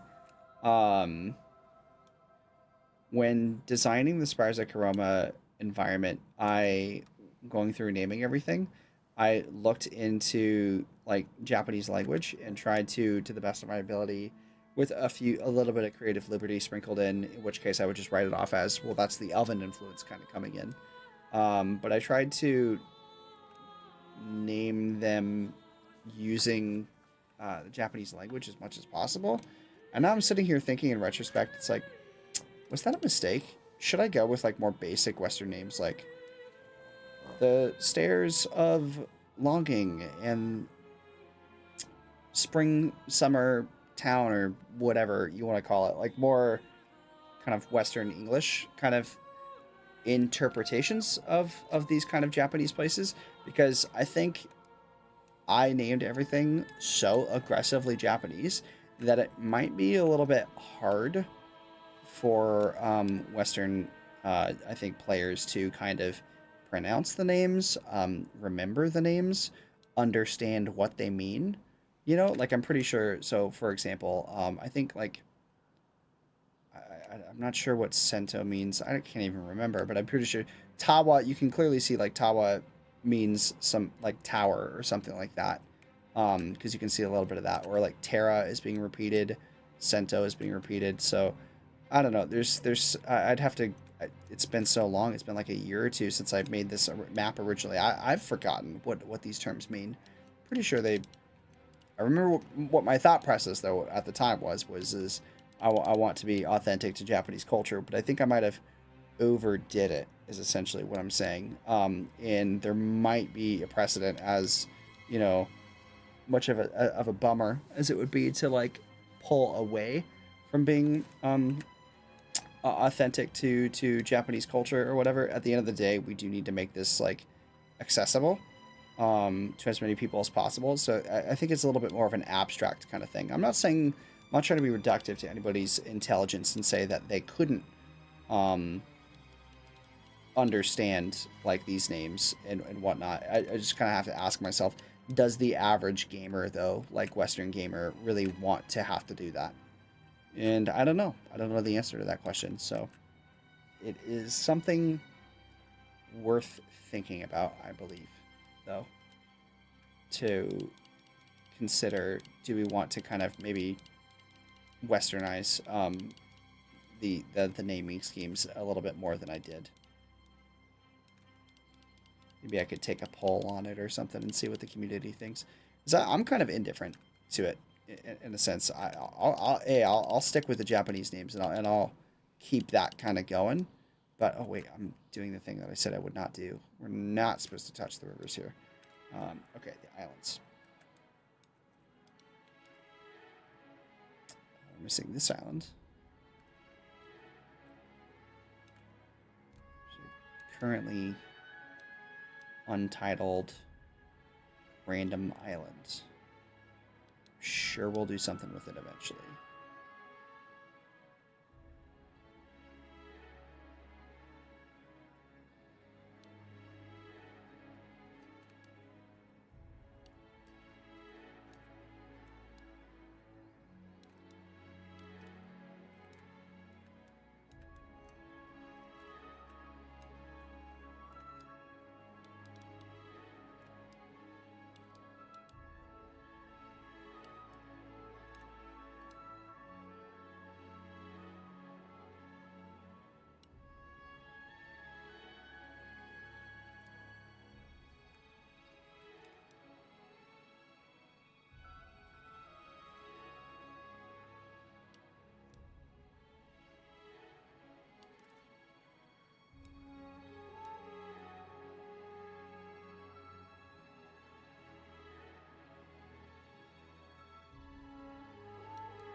Carefully final.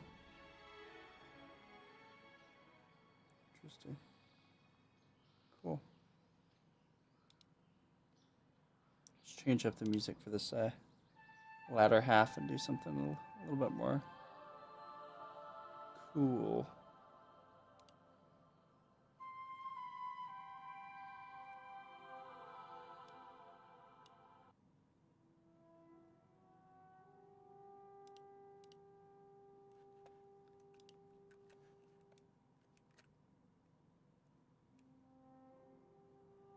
I remembered to turn off my crickets this stream because that was we're gonna ignore that island. We don't need to be worrying about that right now. Focused on the main kind of environments. We missed the Isle of Twilight last time. I gotta get that in here. Pretty important location. One of my favorite scenes in the, story that I want to tell in this universe one of these days. One of my favorite scenes. Ooh, that is not the button. That is not it, Chief. Anyways, one of my favorite scenes in the story that I would like to tell in this universe one of these days takes place here at the Isle of Twilight. This is where the Dark Elves live in Eldinar. They're a very, very mysterious isolationist race. I mean, take that back. Isolationist is probably not the right terminology, but they don't allow outsiders onto their island. It's shrouded in like fog and mist, and you have no hope of finding it unless you are accompanied by a dark elf. And they don't leave. The only time that they leave their island is for trade. And they wear like masquerade, like ball, like masks, and they'll travel to places like Skyhold or something, and they'll sell their extremely valuable and coveted wine. That's their main export. Is their Twilight? I think it's called. I don't think it. Maybe it's called Moon Wine, but it's like Twilight wine or something. So it's very much like inspired off of like Suramar and stuff from Legion, but I'm kind of doing different things with it. But I just love the idea that you have these like hyper like aristocratic like isolationist like mysterious dark elves that worship like a swan goddess, and they make wine and have interesting like fruits and berries and stuff, and a secret unfindable island that's always shrouded in a perpetual state of twilight. It's like cool. They must have like the fanciest like dresses and stuff that you could possibly imagine. So, oh my god, do you guys see this? What the hell? Are you okay? Are you okay? Holy God. Are you okay? Oh my goodness. That was the maximum twitch. I have never seen him twitch that hard before. Like, he was dreaming so hard. He was like still dreaming when he had already woken up. Like, he was like looking at my face as his entire rear was like bouncing all of it. Like, I'm gonna have to watch the stream back later because I want to see what the hell just happened. Are you okay? Are you dreaming? Oh my goodness. Goodness gracious. Oh my god. Like, sure, he twitches a little bit when he's sleeping, but like, that was like, he was like dancing on me. He's almost bounced his way out of my lap. Oh my gosh. That was a little strange. Here, let me help. There we go. Yeah, there we go. A little bit more comfortable.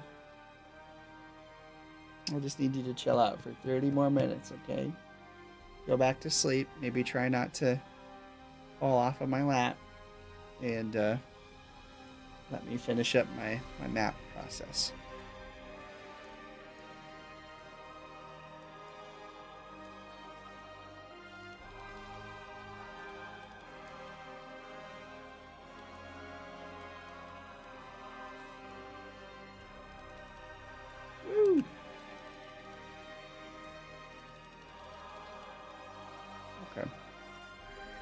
there's one. Well, okay, technically there's this island too. Let me get this real quick. But Calibor, that's a huge lore location that I just kind of missed when we did our oops, shit, I am not using the right brush again. Yeah, Calibor is a very important place, and I just kind of missed it last time.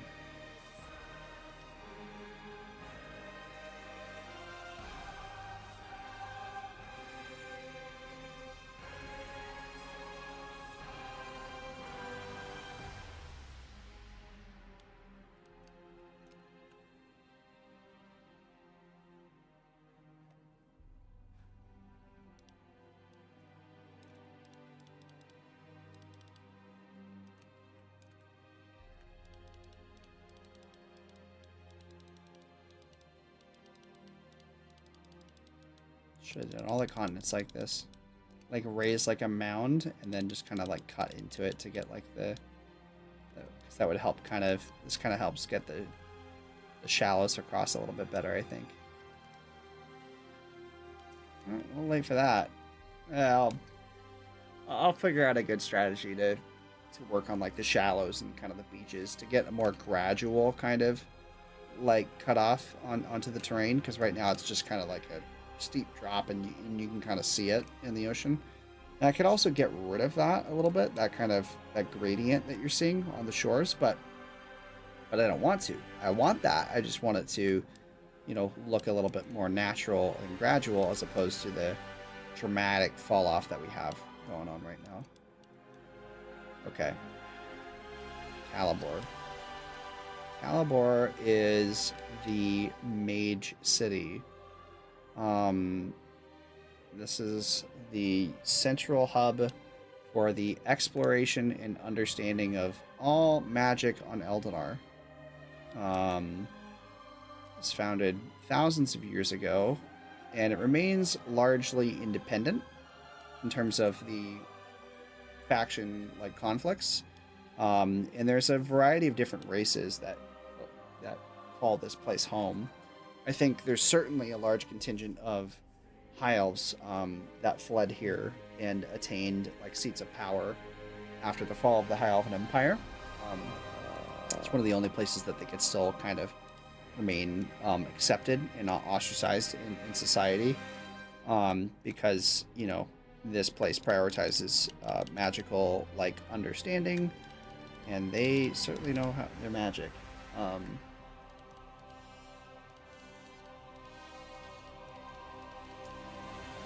I might be receiving something right now, and if so, I will listen to it live. It will be super cool.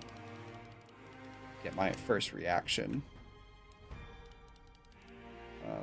I thought I maybe wouldn't get it tonight, but maybe I am getting it tonight. Anyways, yeah, and so they remain independent. They kind of work as, I don't want to like spoil anything too much, but they don't overtly what's the word? Essentially, they kind of police the use of magic too. Say what schools can and can't be used. For example, they are not a fan of necromancy, so they're no Lich Warner getting into the Calibor anytime soon. But also, they kind of, that's another way that they kind of get power, is they have like portal networks that can be used for like trade, and they have like powerful mages that can solve a lot of problems in kingdoms. But in order to gain access to those resources, you have to kind of conform to their rule set, and conform to the rule set. You have to allow them to place court wizards like from them in your faction capitals, and they have to be given like resources and access to like your kingdom's resources. So there's kind of a very loose amount of like, okay, Calibor clearly has like a lot of political like influence and control over the things that happen in Eldinar, while remaining neutral. So it's a little, it's kind of like the Iron Bank or something in Westeros, maybe, or Old Town, in the Maesters or something. Like Dalaran in World of Warcraft. This is very much a well understood, I think, fantasy trope, is like the big mage city that like stays neutral, but like also kind of has like their own agenda and whatnot. So I look forward to exploring that more with Caliber at a certain later. Okay, now let's, just for funsies, before we go to paint a few mountains before we get off, let's zoom all the way out.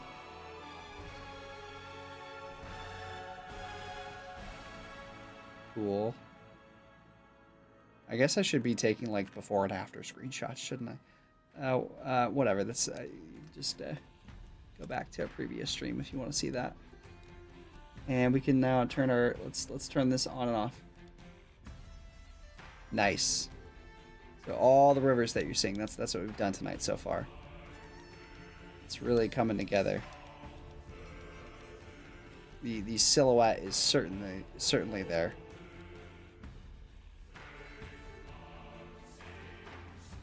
Certainly. Very interesting. I know. Okay. You're just a big baby. Do you guys see this? Oh, yeah. He's stretching. Oh, he's flopping. Okay.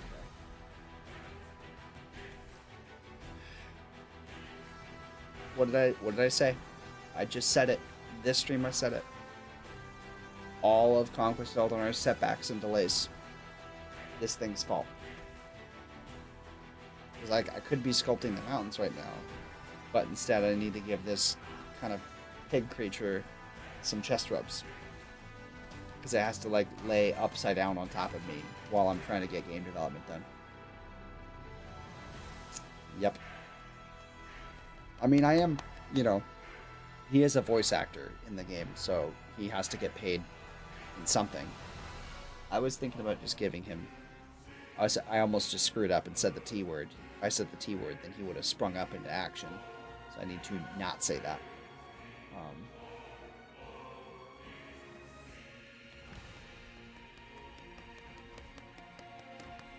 I'd like to get a few mountains in Aranor done. I only got 20 minutes left. I'd like to get a few mountains done, mister. Okay, so this is the cool part, is because silhouette has already been kind of predetermined, just as like, trees and some textures or whatever. But mountains in particular, that is something we get a lot of creative freedom to do right now, because the silhouette and color is something that was decided in the 2D version, but the depth and height is something we now get to decide together right now, like how high we want to make these mountains and whatnot. So I don't know, let's start with a very important location, Skyhold in Favalorn. This is kind of like the heart of the setting, I think. So kind of set the standard here and then see how high and or low we go from there. What would be a good way to do the mountains?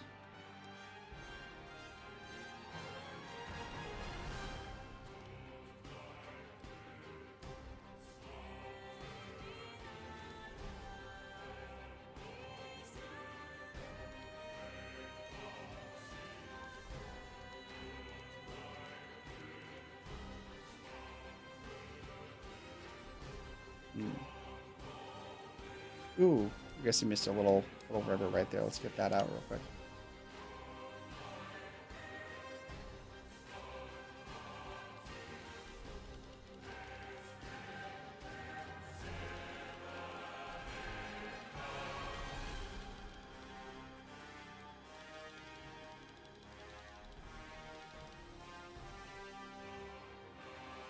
Okay.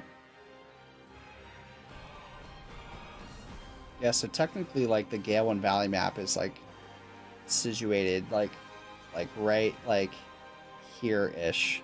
Because on the map, you can kind of, if you look back off to, like, the far left, the far west, you're supposed to be able to like see Skyhold like in the background of the map, which means that the map is right here somewhere.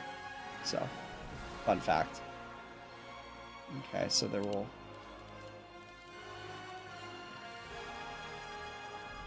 I think that like this is more or less the size. However, I think that we should also maybe consider like putting Skyhold on a little bit more of a hill. So we want to have variations in the height of the environment. If this is on a hill, then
so I'm like focusing now because I'm actually like in like creative mode. I'm thinking about a lot of things.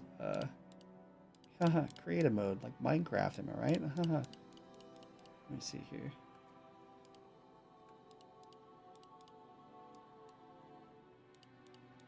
I don't want to go too drastic with it.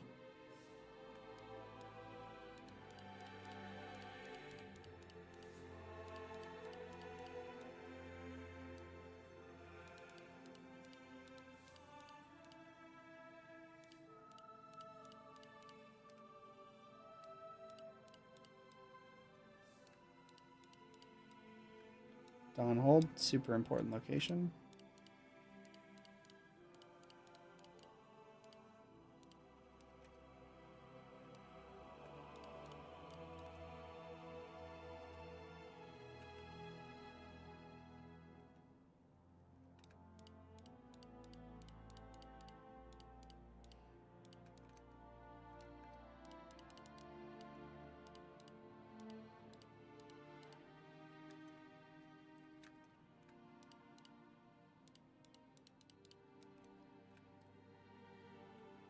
I think that's generally probably a good height for like standard kind of mountains. There'll be bigger ones, like imagine like the Great Mountains and the Dark Mountains will get pretty tall, maybe about 1.5 to maybe 2 times at the absolute height will be bigger. And then in particular, I plan on like the Pass of Durandul. These northern mountain ranges will be really big, like probably 3 times the height of these mountains. But we're trying to get the scale right of the world here. Is essentially what's going on.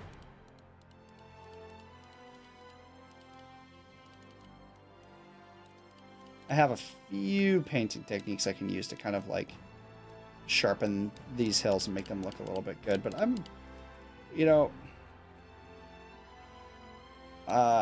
maybe it's I don't know, maybe people would prefer something that like looks more realistic or whatever, but again, being a long time Warcraft gamer myself, you look at the mountains in World of Warcraft or whatever, it's clearly terrain that's been bumped up and carved out a little bit and textured a little bit uniquely or whatever, but that's about it. So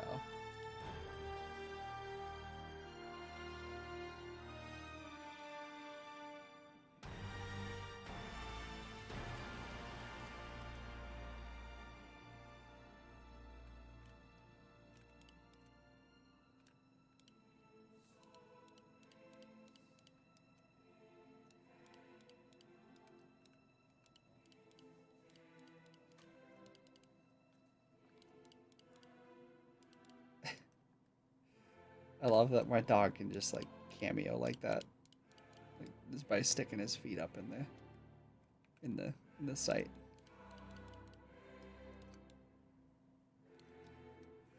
Okay, I think. I mean, I actually kind of really like the way that these look. So.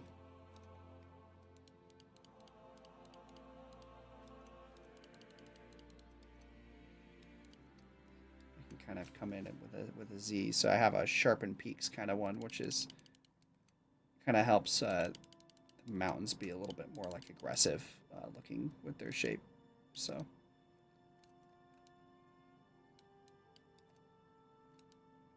like it pulls down sides while leaving the tops exposed. Gives it a sharpness. So I think that might help a little bit, which is good, but overall, I really don't think that these look bad.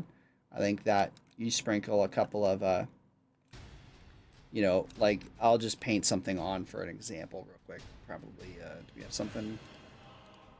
Sure, this, why not? This is not the final texture. I'm just simply doing this as an example. Yeah, you slap some, like, textures on, and then, you know, sprinkle like some snow white on the top. You know, you sprinkle some white on the top. You hit it with like some like dirt or something on the side or whatever. Like, yeah, I'm not in a texturing pass yet, so that's not the final. But I think through a combination of, you know, the hills or whatever, the mountains looking like this, you sprinkle some rocks in there, the occasional small tree, you get the textures right, and you add in like some little cloud atmosphere particles. You mix all that together with, you know, the actual like post-processing, and this will start to look like mountains very, very soon. So yeah, we're finally getting some depth on our world map here. So I said at the start of the stream, I was like, oh yeah, we're gonna paint the mountains or whatever. That is not what ended up happening. Although, God, I see, like, this is why I can't wait to really get into that. We'll have to save that till next Friday. But I really can't wait to get into this because, you know, you'll really start to, unlike, you know, we couldn't get this with the 2D map before, but because we're actually working in 3 dimensions, you know, we can start to get like the parallax effects of like actually building a 3D world environment and having all of these different like layers of objects, castles, towns, cities, and you can move the camera around and you have the parallax of it, and it will just really make us feel like we're flying around a big open kind of 3D world map. I think it'll be very immersive with the right soundtrack. So yeah, we're just barely getting started, but yeah, I thought I was going to do more mountains tonight, but unfortunately that is not the case. We spent the vast majority of the time carving out rivers, which was really probably the smartest thing to do. I think that is the best thing for the silhouette now that we have all of these kind of inlets and stuff cut out. So pretty major improvement from where we started at the start of the night. So yeah, and by the way, I'm clearly just focusing on getting all these rivers and stuff done on like the main playable map space, which is everything inside of the square. So like I will limit your camera movement to this section probably. You know, this kind of additional space outside of that, you know, it's canon. Don't get me wrong. Like everything you're looking at, like this is definitely the rest of Eldinar, but I don't plan on going into that in detail in this game unless we do DLC. You know, but so, you know, these areas, you know, whatever their rivers are or lakes or whatever, are not defined right now, and they don't need to be defined because we're focused on the core 16 races that are in the center kind of region.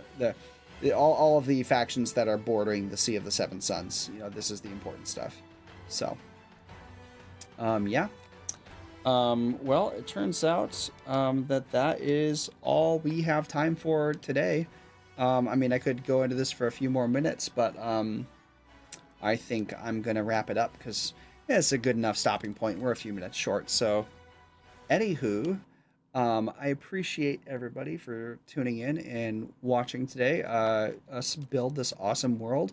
If you want to see me start to really crank out mountains and stuff next time, that's probably what we'll be doing. I doubt I will mountainify this in 3 hours. Like mountains is probably going to be the next